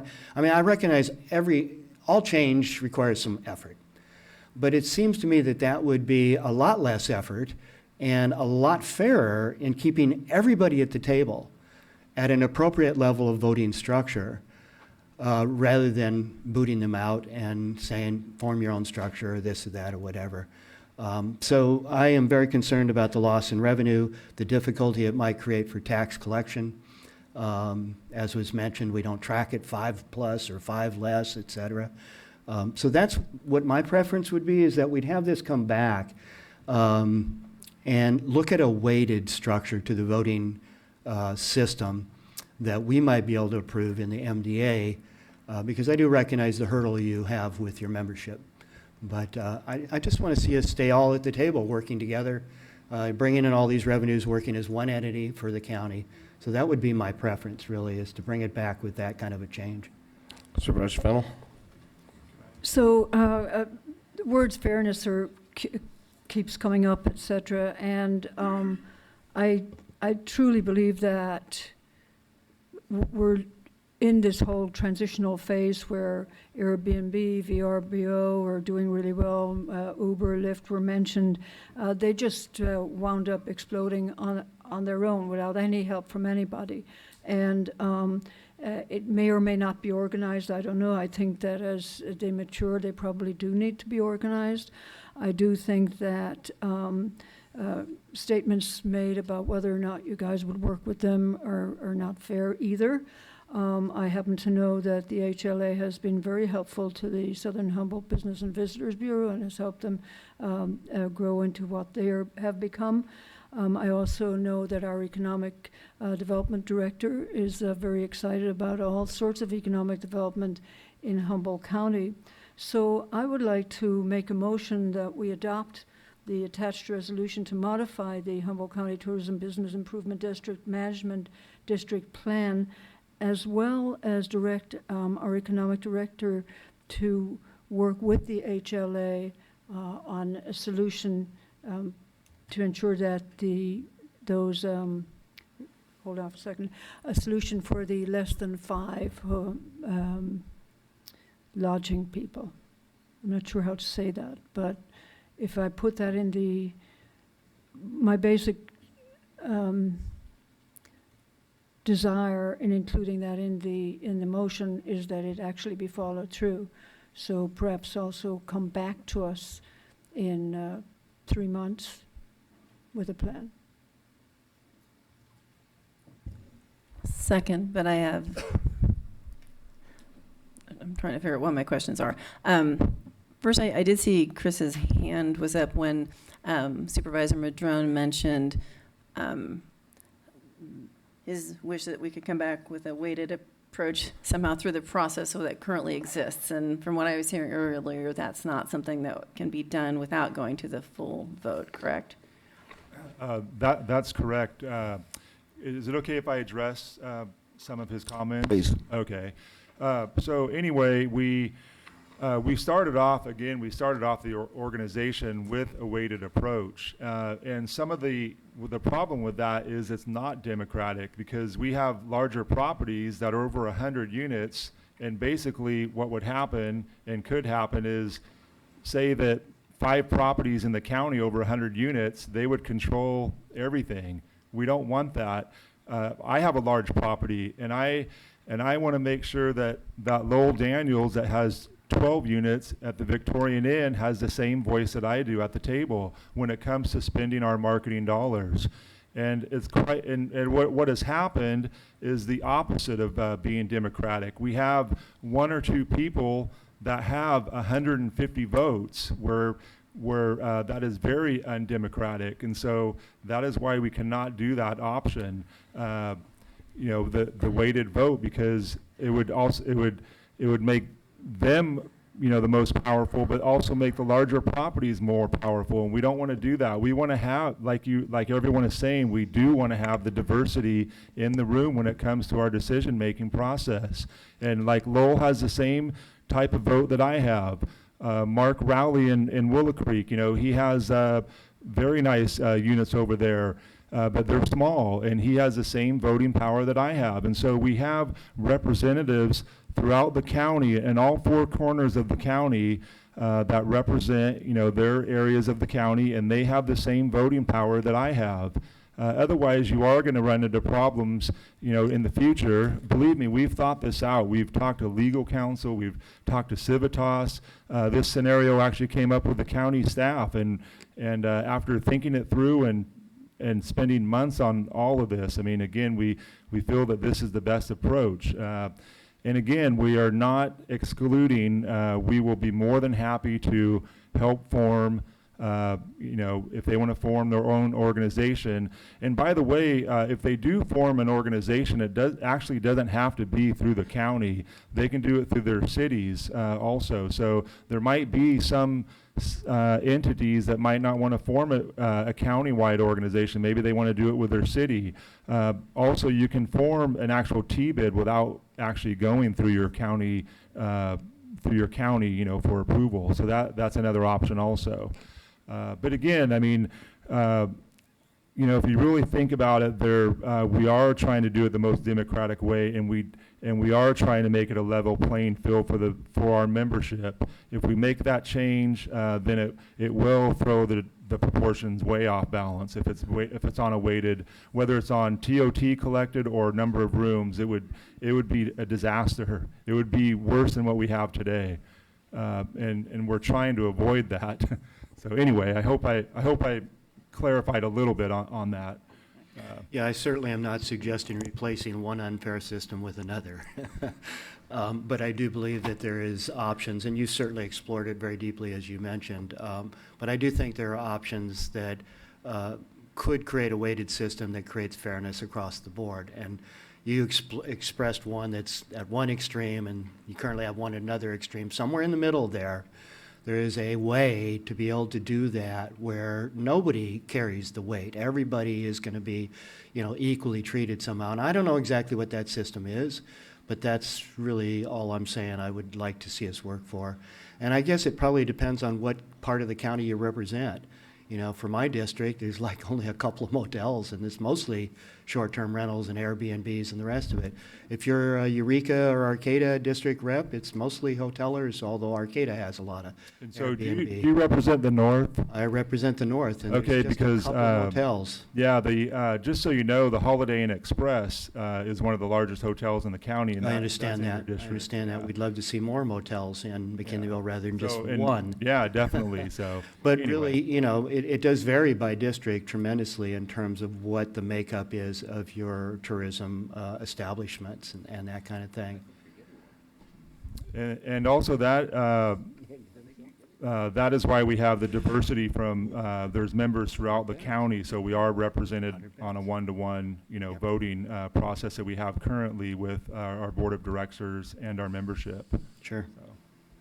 Anyway, I'm just looking for that sweet spot in the middle, that compromise where we can keep everybody at the table. Supervisor Fennell. So again, And Bass. I'm actually feel pretty good about that direction. And for clarification, I'd like to say, to direct the economic director along with the HLA to come back in 3 months with a proposal to address the potential organization of a T-bid or other solution for lodging entities with less than 5 units.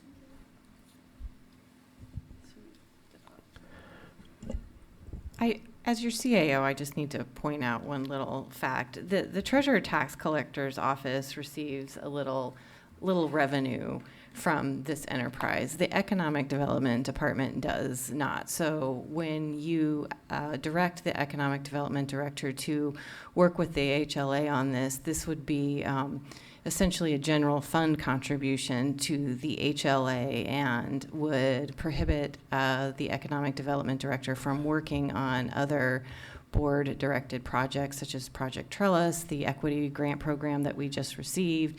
So I just need to put that bug in your ear. Let me respond, please, CAO. So as part of the proposal, they're going to be increased funding from HLA.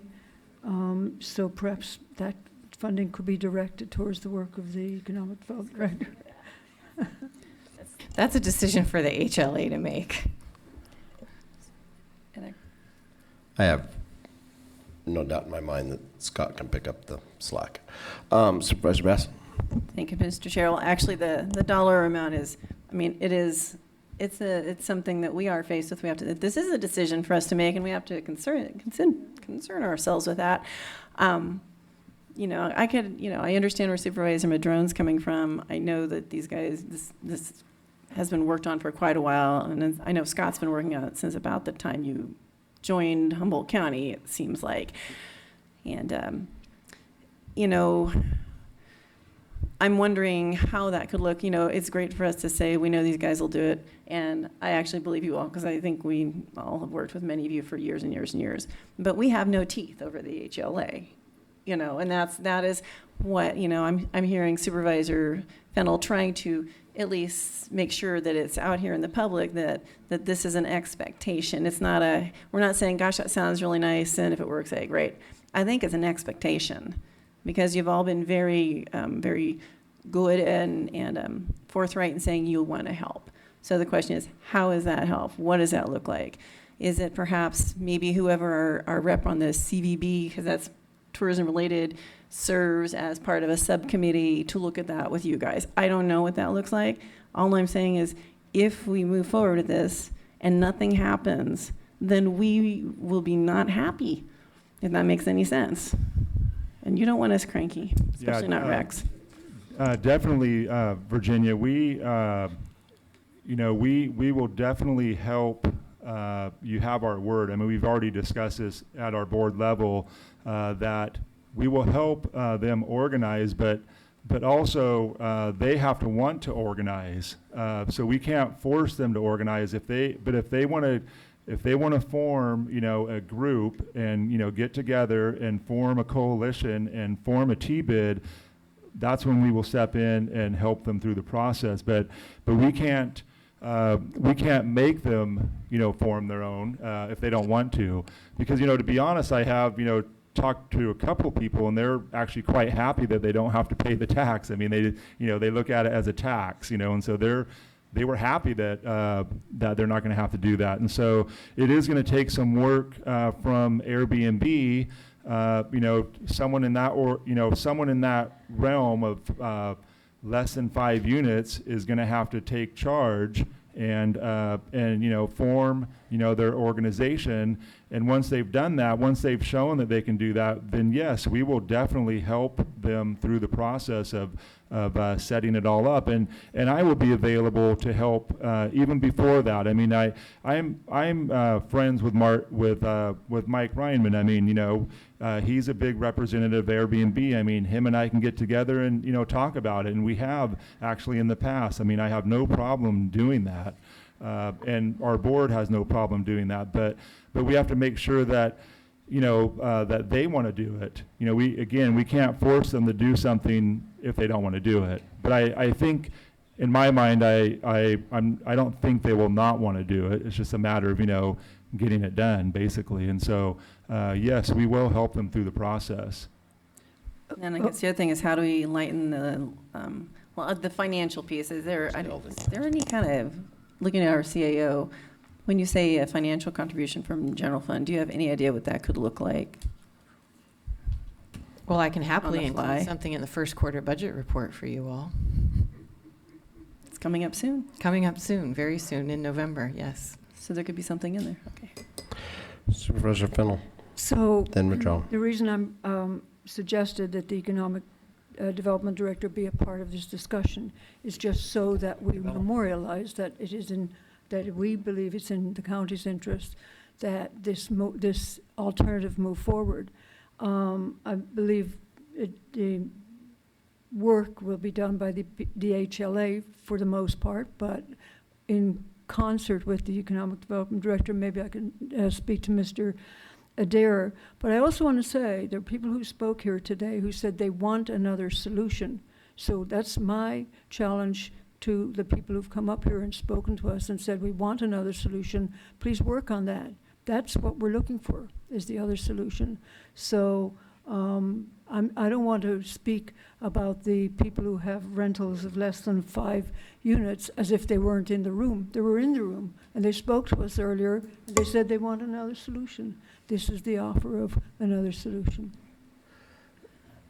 through the John, chair. I'm going to ask you if you can step back up, because I got three guys back there all shaking their heads at different times, so he's the elected one, so I'll sit there.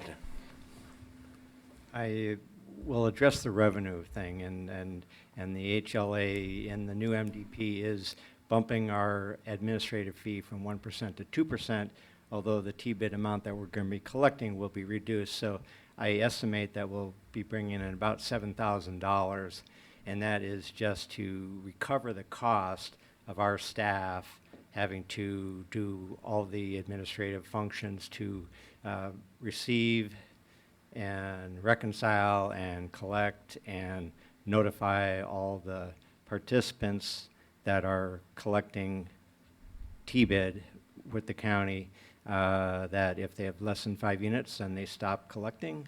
If they have more than 5 units, they keep collecting the T-bid. And there's going to be a process to have to do that. I'm sure there will be complications, and we'll be having to refund for those units that continue to collect T-bid when they're not supposed to, but we'll work it out after a short period of time. I think after a quarter, we'll have it worked out.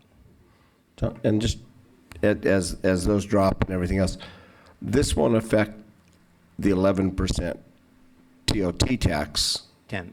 Yeah, excuse me, 10% TO tax that is going to collect, that we've been giving out to all the different groups to market and promote Humboldt County and all of the different things we do. TOT remains untouched, and Airbnb and hopefully Expedia, they will also be collecting TOT for all those facilities that they rent out through their platforms. So none of that will change.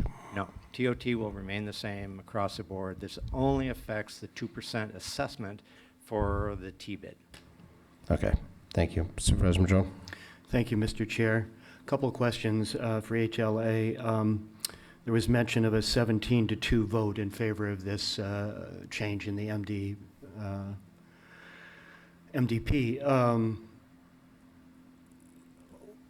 Mr. Ryman mentioned that he was one of those no votes. The second no vote, what did that represent? Did it represent hotelers, or did it represent small? Well, so actually, we do have 19 board members Right. on our board, Yep. and I believe the actual vote, because we did have a few board members that were not in attendance, but after speaking to two of them, I believe there was 17 people at the board meeting, so it was more like a 15-2 vote. The two people that voted against it were both the Airbnb operators. Jeff Durham, that you mentioned that he's not in favor of this. He was not in attendance at that meeting. The other two people, they were in favor of what we proposed. But they were not in attendance also. So of a 19-member board, how many of those 19 board members represent small, less than 5 types of? There's 2 members on the board. So 2 members are dictated to be from small units? No, that's the membership voted 2 people in to represent the small unit. No, the members, the board can be 19 members of 5 units or I'm less. asking what the current board makeup is. Oh, okay, I'm sorry. That's okay. So the current board makeup is 17-2. 17 properties that have, that are larger than 5 units versus the 2 that have, units that are represent. So what's going on with the membership here? They're completely failing us. I mean, with that great majority they have, why aren't they voting in all their members as board? I mean, I say that facetiously because there's been a lot of expression about fear of what they might do if you try to bring things forward to change bylaws and this and that this group of people hold so many votes that they're going to do this thing, and yet they haven't done that. They haven't done that at the board level, which is the primary way that you control functions of an organization, is go ahead and vote in all the people that represent you, and then you can control it. But they haven't actually done that, so I'm not sure if there's any good examples of where this fear of them doing something has actually occurred. Other than that, as you expressed, in discussions about possible bylaw changes, there's been a sense through discussion that maybe they wouldn't approve various changes. But in fact, at the very place where the greatest change would occur in voting your board in, they haven't done that. They haven't organized to the point of a takeover or anything like that. So again, that just speaks to my interest in finding a compromise. Finding some middle ground here where we can keep everybody at the table, keep all the money coming in, because it was a big effort to get these small units, these Airbnbs and the rest of them, to even pay these taxes and start playing, fairly along with everybody else, like the hotelers who are paying these fees. So again, I just feel very strongly, as the motion is currently stated, I cannot support it. And it's not that I don't want to support hotelers or support our industry. So I want to be very clear about that. If this motion stands as it is, I will be voting no for the reasons that I've stated, that there's no objective evidence that this group of people have tried to make a takeover or any of the kinds of fears that have been expressed. So I won't go over it again. Thank you. Supervisor Bass. Thank you. I also see there's no overwhelming evidence that they're all wanting to stay in and continue collecting the monies either. Some of them probably, I would suspect, I don't have one, will recognize that they will still benefit. So, I mean, you could look at this either way, and part of it is just, people don't necessarily want to come to meetings, and we're thankful that the people who are here took their time to be here, even sometimes when the votes don't necessarily go the way they want it. I mean, obviously the conversation that's ensued has, it's been a good conversation, whichever way it goes. But yeah, it's hard to guess, right? So.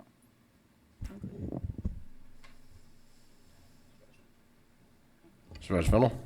We can discuss this for as long as you want, but I think that the bottom line here is that the motion, as I stated it, is definitely the compromise solution. It is recognizing that there must be some way of addressing those involved with less than 5.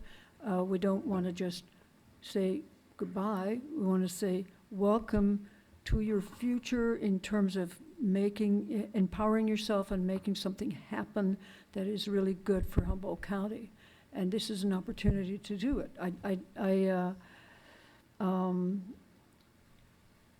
This board does have people from smaller organizations, lodging organizations. I remember when you were forming the TBID and going out, and there were a lot of people from the smaller lodging places who didn't want to be part of it because they didn't feel like it would give them enough benefit. And I think that we all see the benefit actually of the work that you've done. And I can't see any issue with the potential for yet one more organization to do this kind of outreach. I mean, we see that down in Southern Humboldt with the combination of a Chamber of Commerce and the Southern Humboldt Business and Visitors Bureau. It has only expanded the messaging.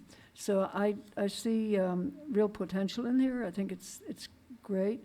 I know I've heard from the CAO and through the chair, I'd love to hear from the Economic Development Director because you're the one that I brought into this. But I with all honesty, I have to say that I really admire your can-do attitude and your excitement for the future of Humboldt County and our economic diversity. So I'd love to hear if I'm asking too much. I'm happy to add to the conversation. Supervisor Bass is correct. This was actually the first assignment that was given to me when I started with the county, right before Project Trellis. Our office has worked collaboratively with the HLA, with their hired advisor, Civitas, and also with the county treasurer on solutions for this issue that is before your board today. A lot of the recommendations for alternative solutions and other ways to structure the MDP were already addressed with the HLA by myself, our staff, and also the treasurer. So I think in that regard, all of the parties and stakeholders are on the same page that there needs to be a good way to resolve the issue, but still account for the needs of all the stakeholders who are involved. Our office continues to receive calls from residents who have short-term rental operations with concerns, and we field those calls and listen to those residents And I don't see that the nature of that collaboration with all the parties and stakeholders would change from our office, regardless what your decision is moving forward. Our office is here to enact the will of your board and take direction from your board, but also to offer a public service and to grow the economic prosperity of all residents in the county. So yes, if directed by your board, our office would work with the HLA and Civitas and the residents and the Airbnb and short-term rental operators towards solutions. We're happy to do that. That is our job. It could result in a change to the financial impact that your board should be aware of, just strictly because we'll spend more staff time on it. And if we spend more staff time on it, that will come at a cost to the general fund.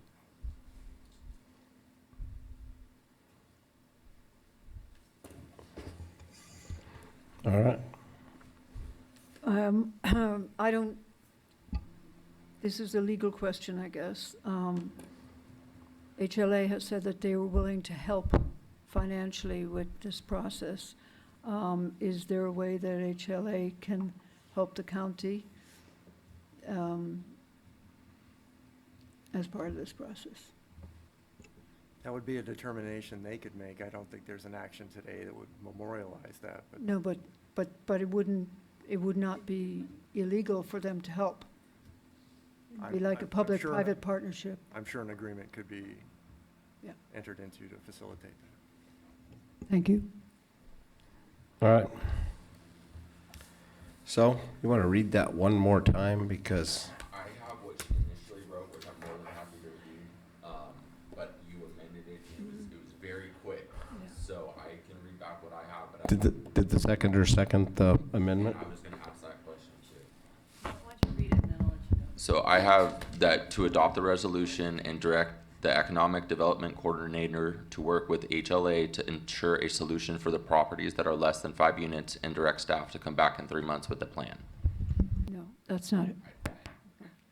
So the motion is to adopt the attached resolution to modify the Humboldt County Tourism Business Improvement District Management District Plan and to direct Economic Director and to work with the HLA to come back in 3 months with a proposal to address potential organization of a T-bid for lodging entities less than 5 units or another solution. That's what I was, yeah, that's my basic understanding. Okay, I'm glad you guys are okay. I'm going to find out what the lawyer says. Just a procedural issue, Chair. If you're ready to vote, you should close the public hearing. Thank you. All right, I'll close the public hearing. Call for the vote. All those in favor? Aye. Aye. Opposed? Nay. 3-1 with 1 absent. Thank you. Now we will move on to, this will be coming from our Public Works.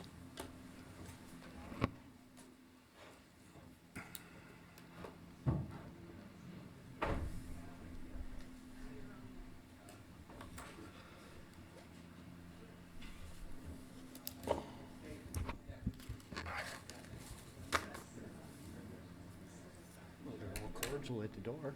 It's going to be fine. I know.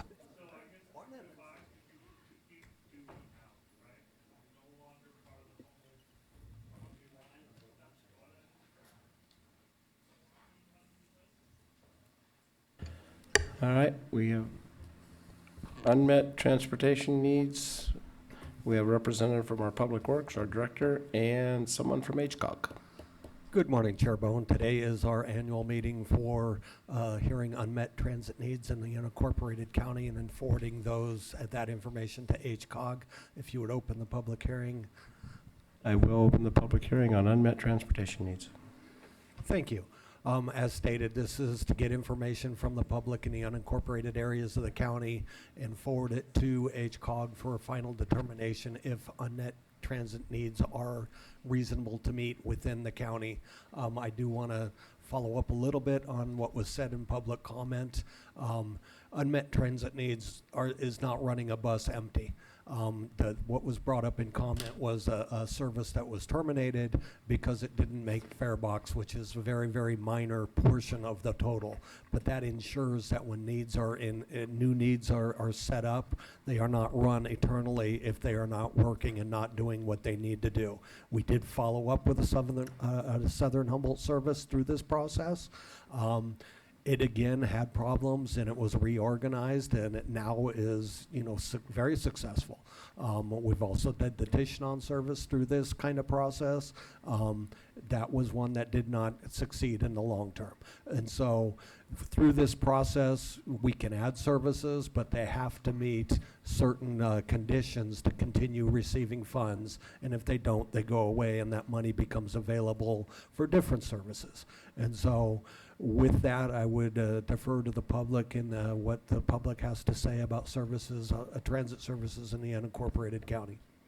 And correct me if I'm wrong, just so you met, when somebody has to meet fare box revenue, the level is not very high. It's just 10%. 10% of the cost. Of the cost. So it's a 10% need, and it's not like we cut it off. We find out on Tuesday, we cut it off the following week. They actually have we have a 1 year where we don't count the fare box, and then after the fare box is counted, after it's been, and then they get 1 full year to try to rectify that.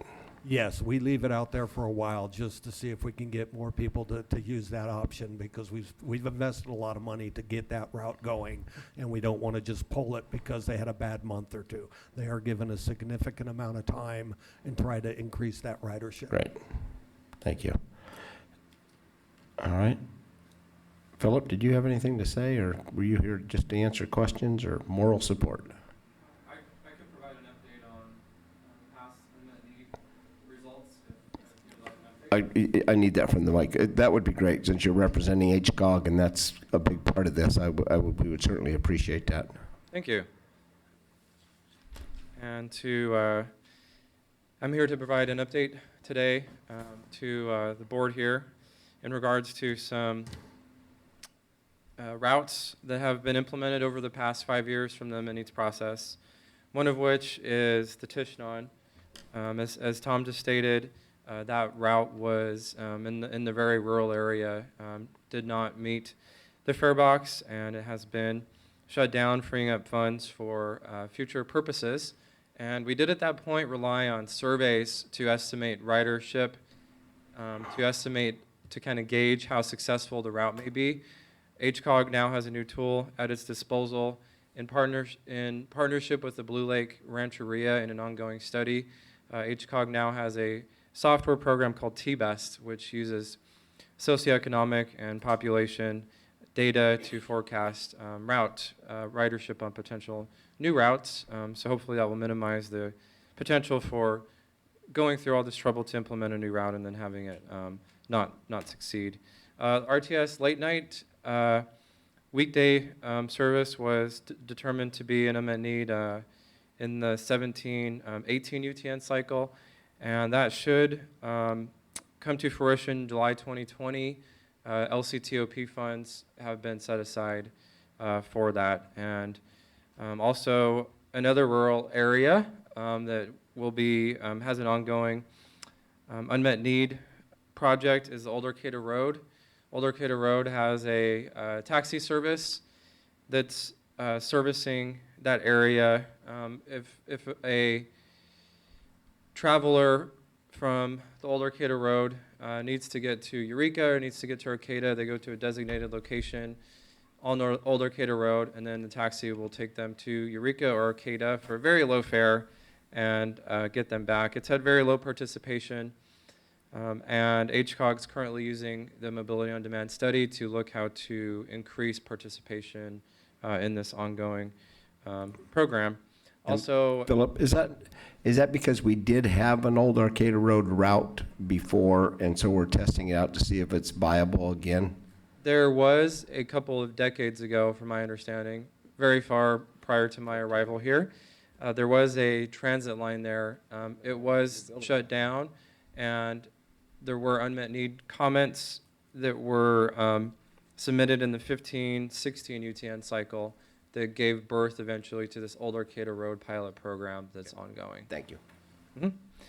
It should be noted, though, that since it is a performance or demand-based model with the Old Arcata Road transit taxi service, just because it's not being utilized doesn't mean it's costing anything.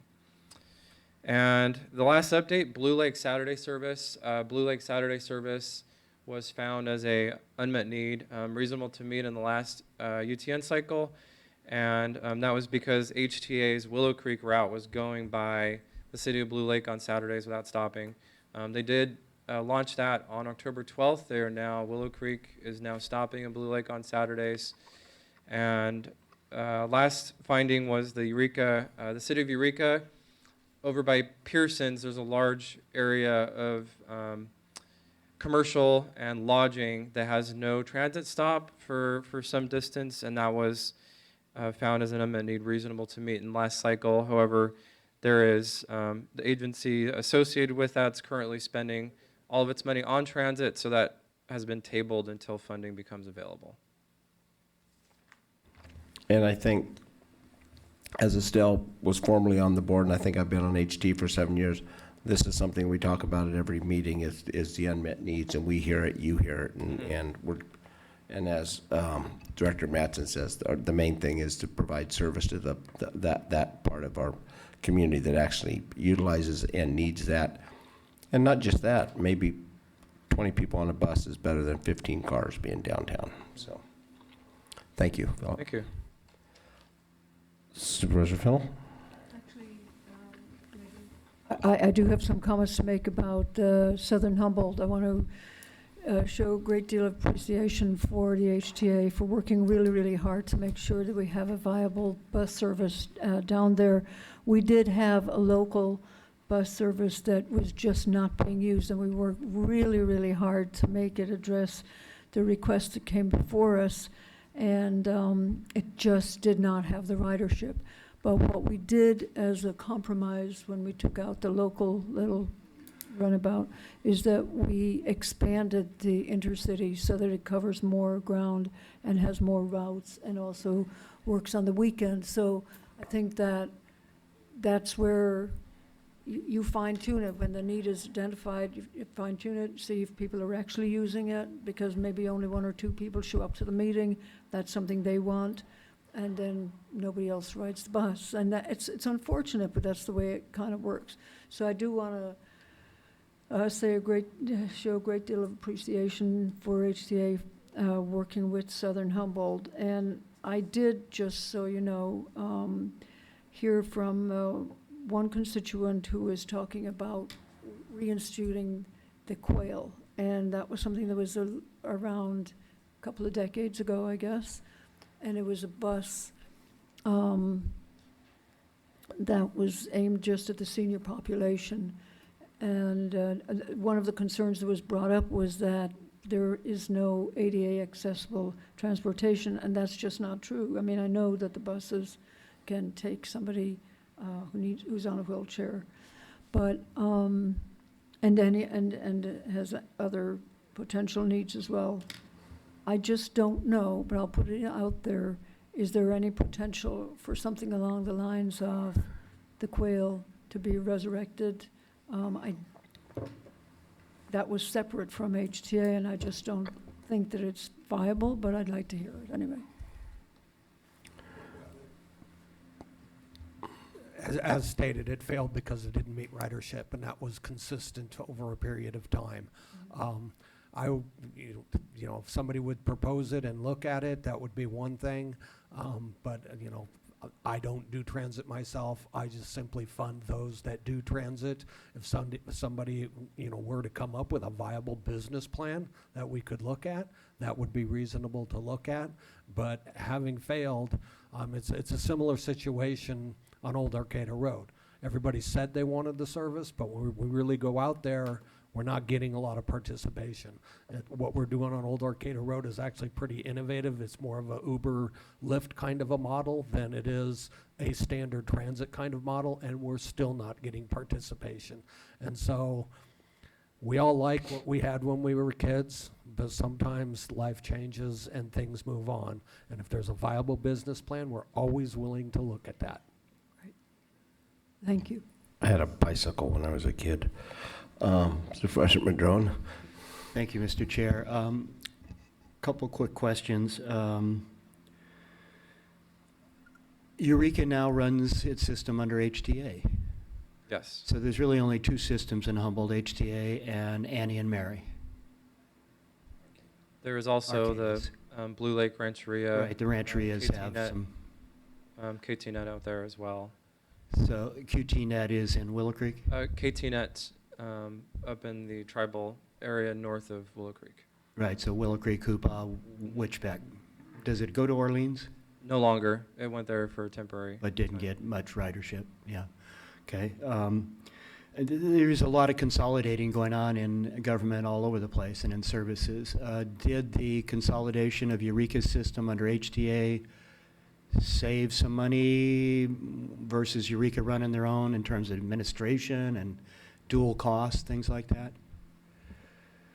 In terms of reducing costs, I imagine it would could potentially significantly reduce the administration and overhead. I don't have any Sure. numbers with me. Just logic, And yeah. a technical comment on the, I guess, merging of ETS, the Eureka Transit System, and HTA. HTA has taken over operations for the Eureka Transit System, and they're under the umbrella. However, they're not the same organization. Right, but they're under the same administrative umbrella. Yes. And Eureka no longer has an administrative operation.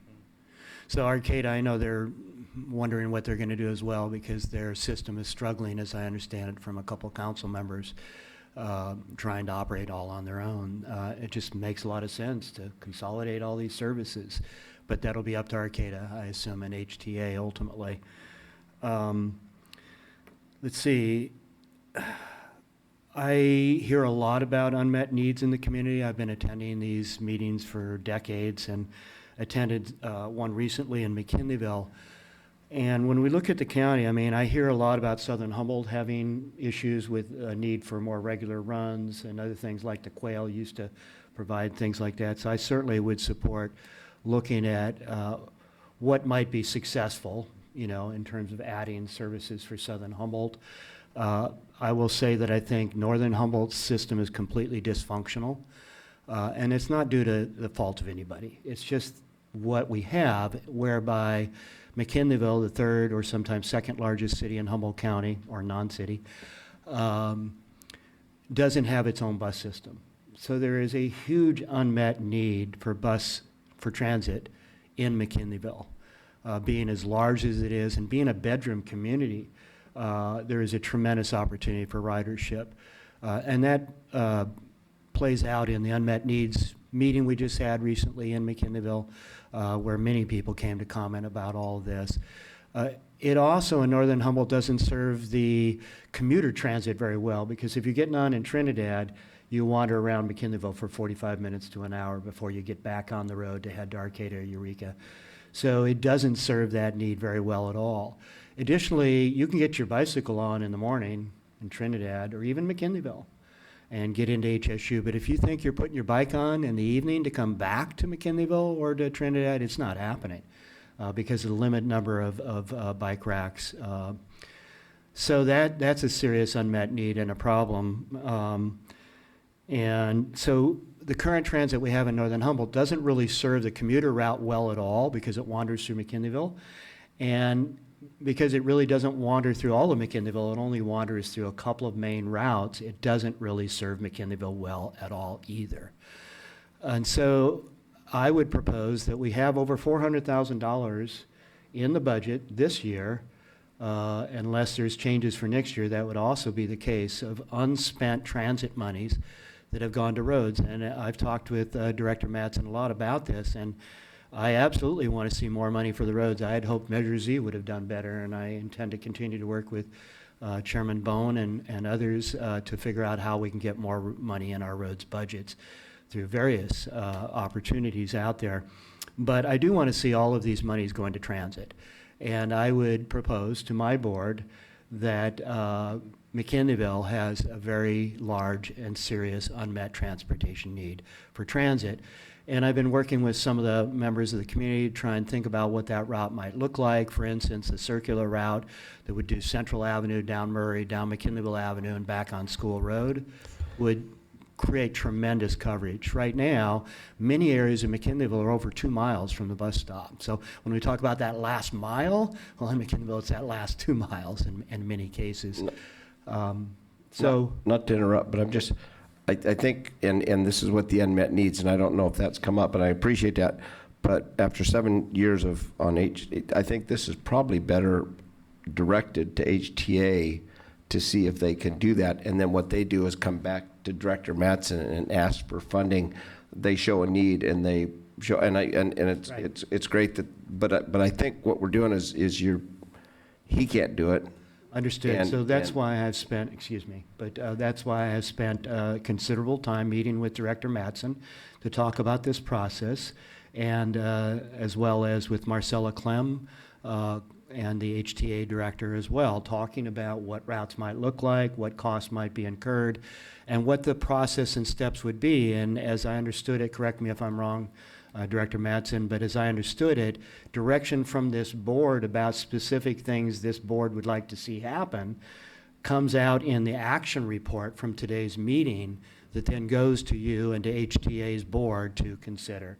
So that's why I'm bringing it up, because this is what I understood to be the process, that ideally this board would support recommendations for increased service in Southern Humboldt, increased service in Northern Humboldt, and in particular, an inner city transit in McKinleyville that would really serve that community as compared to what's going on right now. I also hear concerns in the Willow Creek area that they would like that route to happen more often. And then the last comment I'll make is about the climate change committee that we've created or going to create, and the action plan, and all these other needs in our community, along with transportation equity. When we think about transportation equity, it's all about this concept that not everybody owns a car. And for many people, the only way to get around is walking, bicycling, or taking a bus. And so if we really want to be a community that supports transportation equity, I would like to suggest that in the budget process this coming year, we consider having a budget item to fund the fare box, which I believe is about $1.2 million, to make the entire bus system in Humboldt County free. If we did that, we'd be creating tremendous transportation equity. It would take some money out of the general fund, out of the budget, but it would do a tremendous benefit to our community. And I'm willing to bet that we'd see a tremendous increase in ridership by doing such a thing, because there's a lot of people that are unserved, that don't come to the meetings, don't speak up in the unmet needs opportunities, because that's not the level they're engaged at. They're just trying to figure out how to get to work, or how to get to the market. So those would be my comments that I would offer to the record for our action item. I don't believe there's any motion necessary here today, is there, of any kind? Right. You're making All right, a correction. well, I will make a motion to accept the staff report and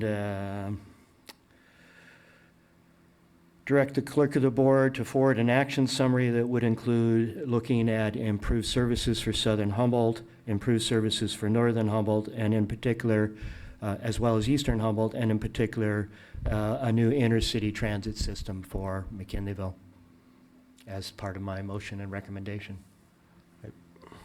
Okay.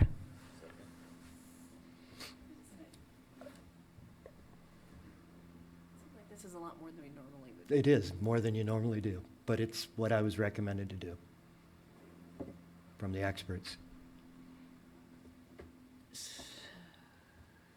So the, in the I need a recommendation, second.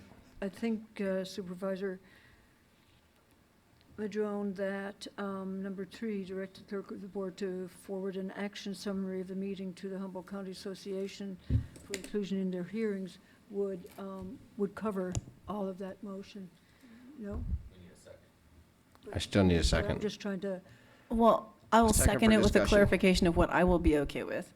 is the comments that I heard Supervisor Madrone saying were basically kind of like a public comment because it's not something we brought here, we discussed, we agreed on, we didn't send it out to anybody that, hey, this is what we're going to be talking. So I don't want that coming as saying that is what the board is saying.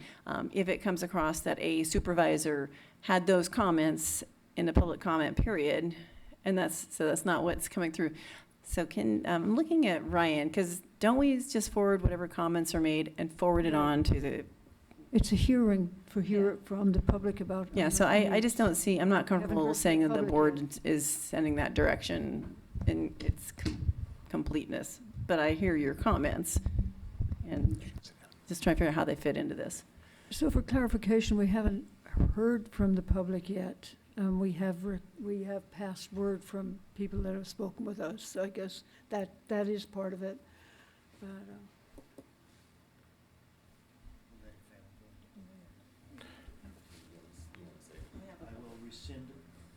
until after we hear from. I'll rescind my motion until after we hear from the public. Okay. Open up for public comment. I'll start with ditto to what Supervisor Madrone stated earlier. Now it's on the public record. I also have other things that I've seen as far as concerns. When we had a tour ship in here, we seem to have unmet public needs as far as transporting people around to go around for that.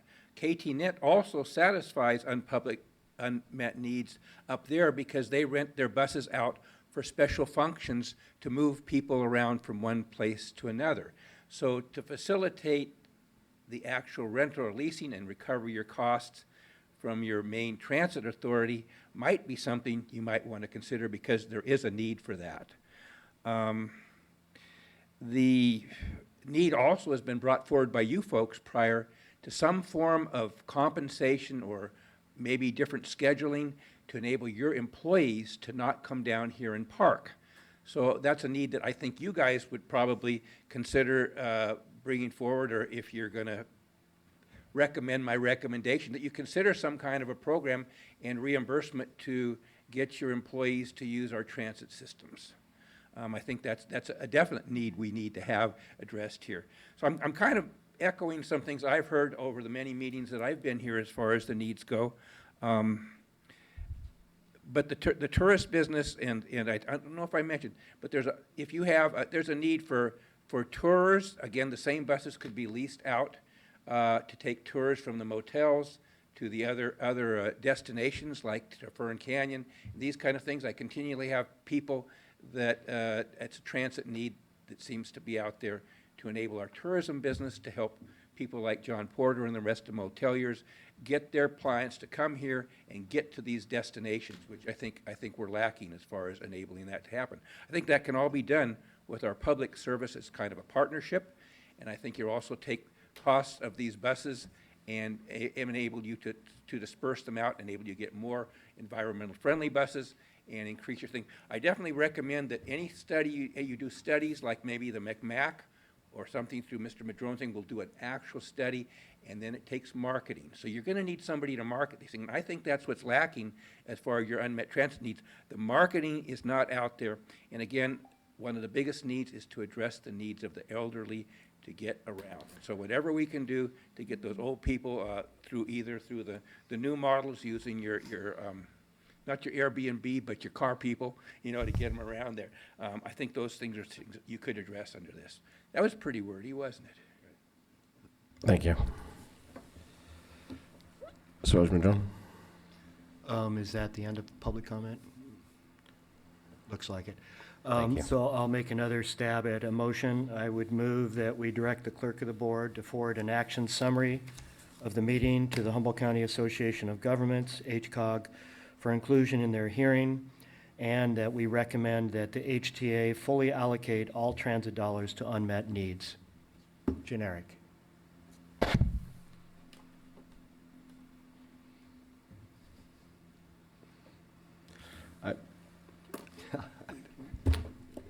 To the chair, can I ask, because I'm getting it, I'm going all unmet transit needs, and I'm having a hard time exactly figuring out, but you're saying that this was the kind of direction Can we hear from Because I know, Mattson? yeah, please. Can I clarify a couple of things? HTA does not allocate the funding. HCOG will allocate the funding.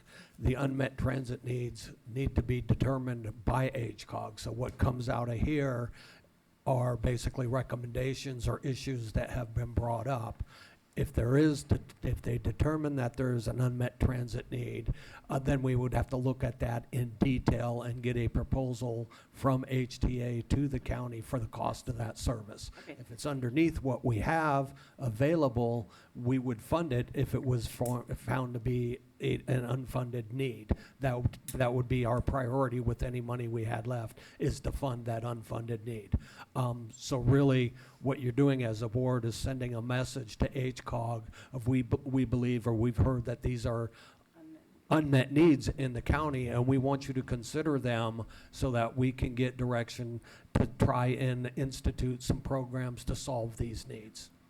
I'll substitute HCOG instead of HTA in my motion, and I think that clarifies it then. But the part that I'm seconded, but I have an issue with that I'd like to see out of it, I don't want to see mention of anything on dollars. I'm not comfortable saying that. So if we can just do what was suggested in that language that Director Mattson said, I think I'm more comfortable. And you seconded it, and I think that we spend all monies on unmet needs. It clarifies that there may not be enough unmet needs to take all the money, but then we have to spend it all because that's what we're sending to them. So I think the main thing is we send to them that there are unmet needs that we all feel are not being met, and we'd like those addressed. I think, and then the funds appropriately would be sent to do that, because I mean, as we've done in Southern Humboldt, I think there's been more meetings with HTA in Southern Humboldt. There's been numerous meetings trying to convince people, and there are bus services that we lost down there that only needed 3 to 4 more riders a week to meet that 10% fare box. So it's not like we're asking for 300 people to get on a bus. It's a small parameter. When Tishnon, they put up the bus stop, they did everything, just couldn't get them to use it because they also have their own bus service. So there's a real fine line, and I think they've done a pretty good job on it. And it's an unmet needs, not need. So I think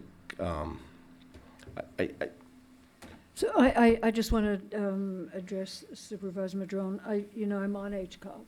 I'm the chair, and I've heard you loud and clear, and I sympathize completely. I think we really need to drill down and see if there is any way at all that we can meet the unmet transit needs. And so I will be aware of that when we address this on Thursday. As Director Mattson said, that is the process. Those monies must go to unmet transit needs. Right.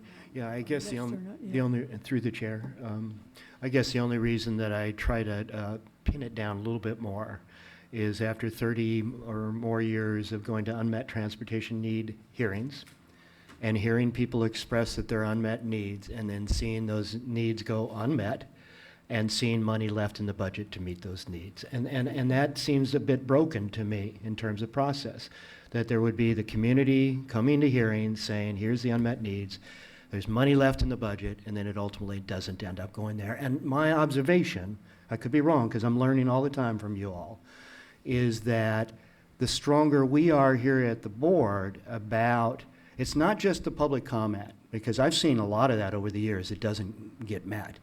It's about also us as a board expressing a strong desire to see new service, whether it's in Tishnon or whether it's in Southern Humboldt or whatever. And so I'm doing that due diligence with Northern Humboldt and including other districts in that as well. And so that's really why I'm trying to drill down a little bit more to provide a stronger direction now from our board to HCOG so that it's heard loud and clear that McKinleyville in particular has a serious unmet need. And just for future reference, I'd love to see you don't need to respond.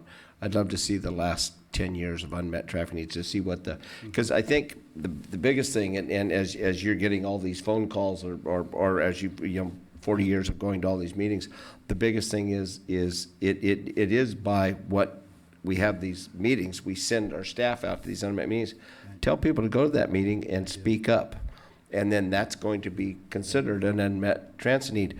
But I think what we learned is if we say there's an unmet transit need and then it doesn't fulfill, if it's really unmet, we should be getting a lot more input from the people we need to serve. And that's, so I think your effort here is admirable, but the effort, and you go to so many of the meetings, you need to get people to go to those meetings with you to advocate those unmet needs. So HCOG has basically something to work with. We had 20 people at the meeting last month in McKinleyville expressing the desire for unmet needs and better service in McKinleyville. So I've done that due diligence, and they did show up. They're not here today simply because they felt they made their comments there, and that would enter the process. They don't need to duplicate that. But I do appreciate that. So I also appreciate that I've been heard loud and clear in regards to McKinleyville. Yeah, absolutely. And I would say that I don't have it here with me, but did McKinleyville actually have a hearing? Yes. Yes, So through that the. will definitely be in Yes. Through the MMAC. message to Yes. HCOG. Yeah. We're well documented. And then that will come up at the HCOG, right? Yeah. Perfect. Yeah. Done deal. Yeah. Good job. Way to go. All right. So we have a motion. And a second. Can we get a clarification? Can I get a restatement, please? Certainly. Thank you. The motion was to direct the clerk of the board to forward an action summary of the meeting to the Humboldt County Association of Governments for inclusion in their hearing, and to recommend that HCOG fully allocate all transit dollars to unmet needs. But I'm going to strike that second half because I knew there was some heartburn over that. And I'm hearing that that's what has to happen no matter what anyway. So we don't need to direct that. And I will be at the HCOG meeting on Thursday, and appreciate Supervisor Fennell's representation there. So I'll just strike that latter half from my motion. It's really just to move to approve staff recommendation. Nice and simple, right? Yeah, good. All right. This has been Jefferson. You should close the public hearing prior to the vote, Chair. I will close the public hearing. And with that, all those in favor? Aye. Aye. Opposed? None. Thank you. Thank you. And with that, we will adjourn into closed session. Is there any comment on closed session? Chair, if I might announce the closed session. Yeah, please. It's the intent of the board to confer with legal counsel pursuant to Government Code 54956.9 regarding existing litigation, Hum CPR versus County of Humboldt, case number CV 190875. Again, public comment? Ken Sawatsky, settling something early in the process frequently saves the county a lot of money. So I put your magic hats on and your crystal balls and figure where this is going eventually and make the move as soon as possible. Personally, I would direct staff to settle this out by going through the complaint, seeing how you can address the issues on the complaint. Probably going to have to go ahead and figure a maximum, if you were to settle out at this time, a cap of $125,000 to pay the legal fees involved in this. I highly recommend you addressing this issue in that manner at this time, partly because my understanding is the general plan is on hold. It could be tied up for 5 years. A lot of great things have been done in the environmental portion of this. I think I would recommend, as I recommended before, those who have angst and want to add things to that, do that in a separate process. But to go ahead and throw a monkey wrench or allow a monkey wrench to be put into something that could drag on for a very long time and not initiate the environmental protections that you have put into this thing would be unfortunate. I think that's a good term for it. So please settle that as soon as possible and move on, and then I'm happy to support going through the other things with other people who wanted to bring these things forward. I'm hoping they will be collegiate and wait a little while to get those things brought back forward through a separate general plan amendment. Thank you. With that, I'll close public comment, and we will be in closed session in 5 minutes.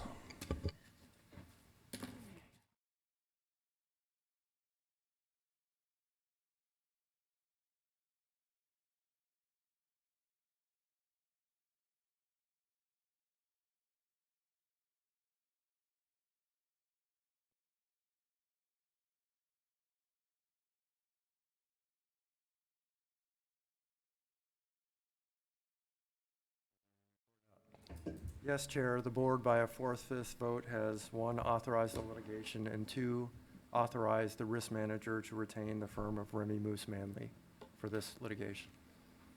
Appreciate that. And with that, we will adjourn for the day.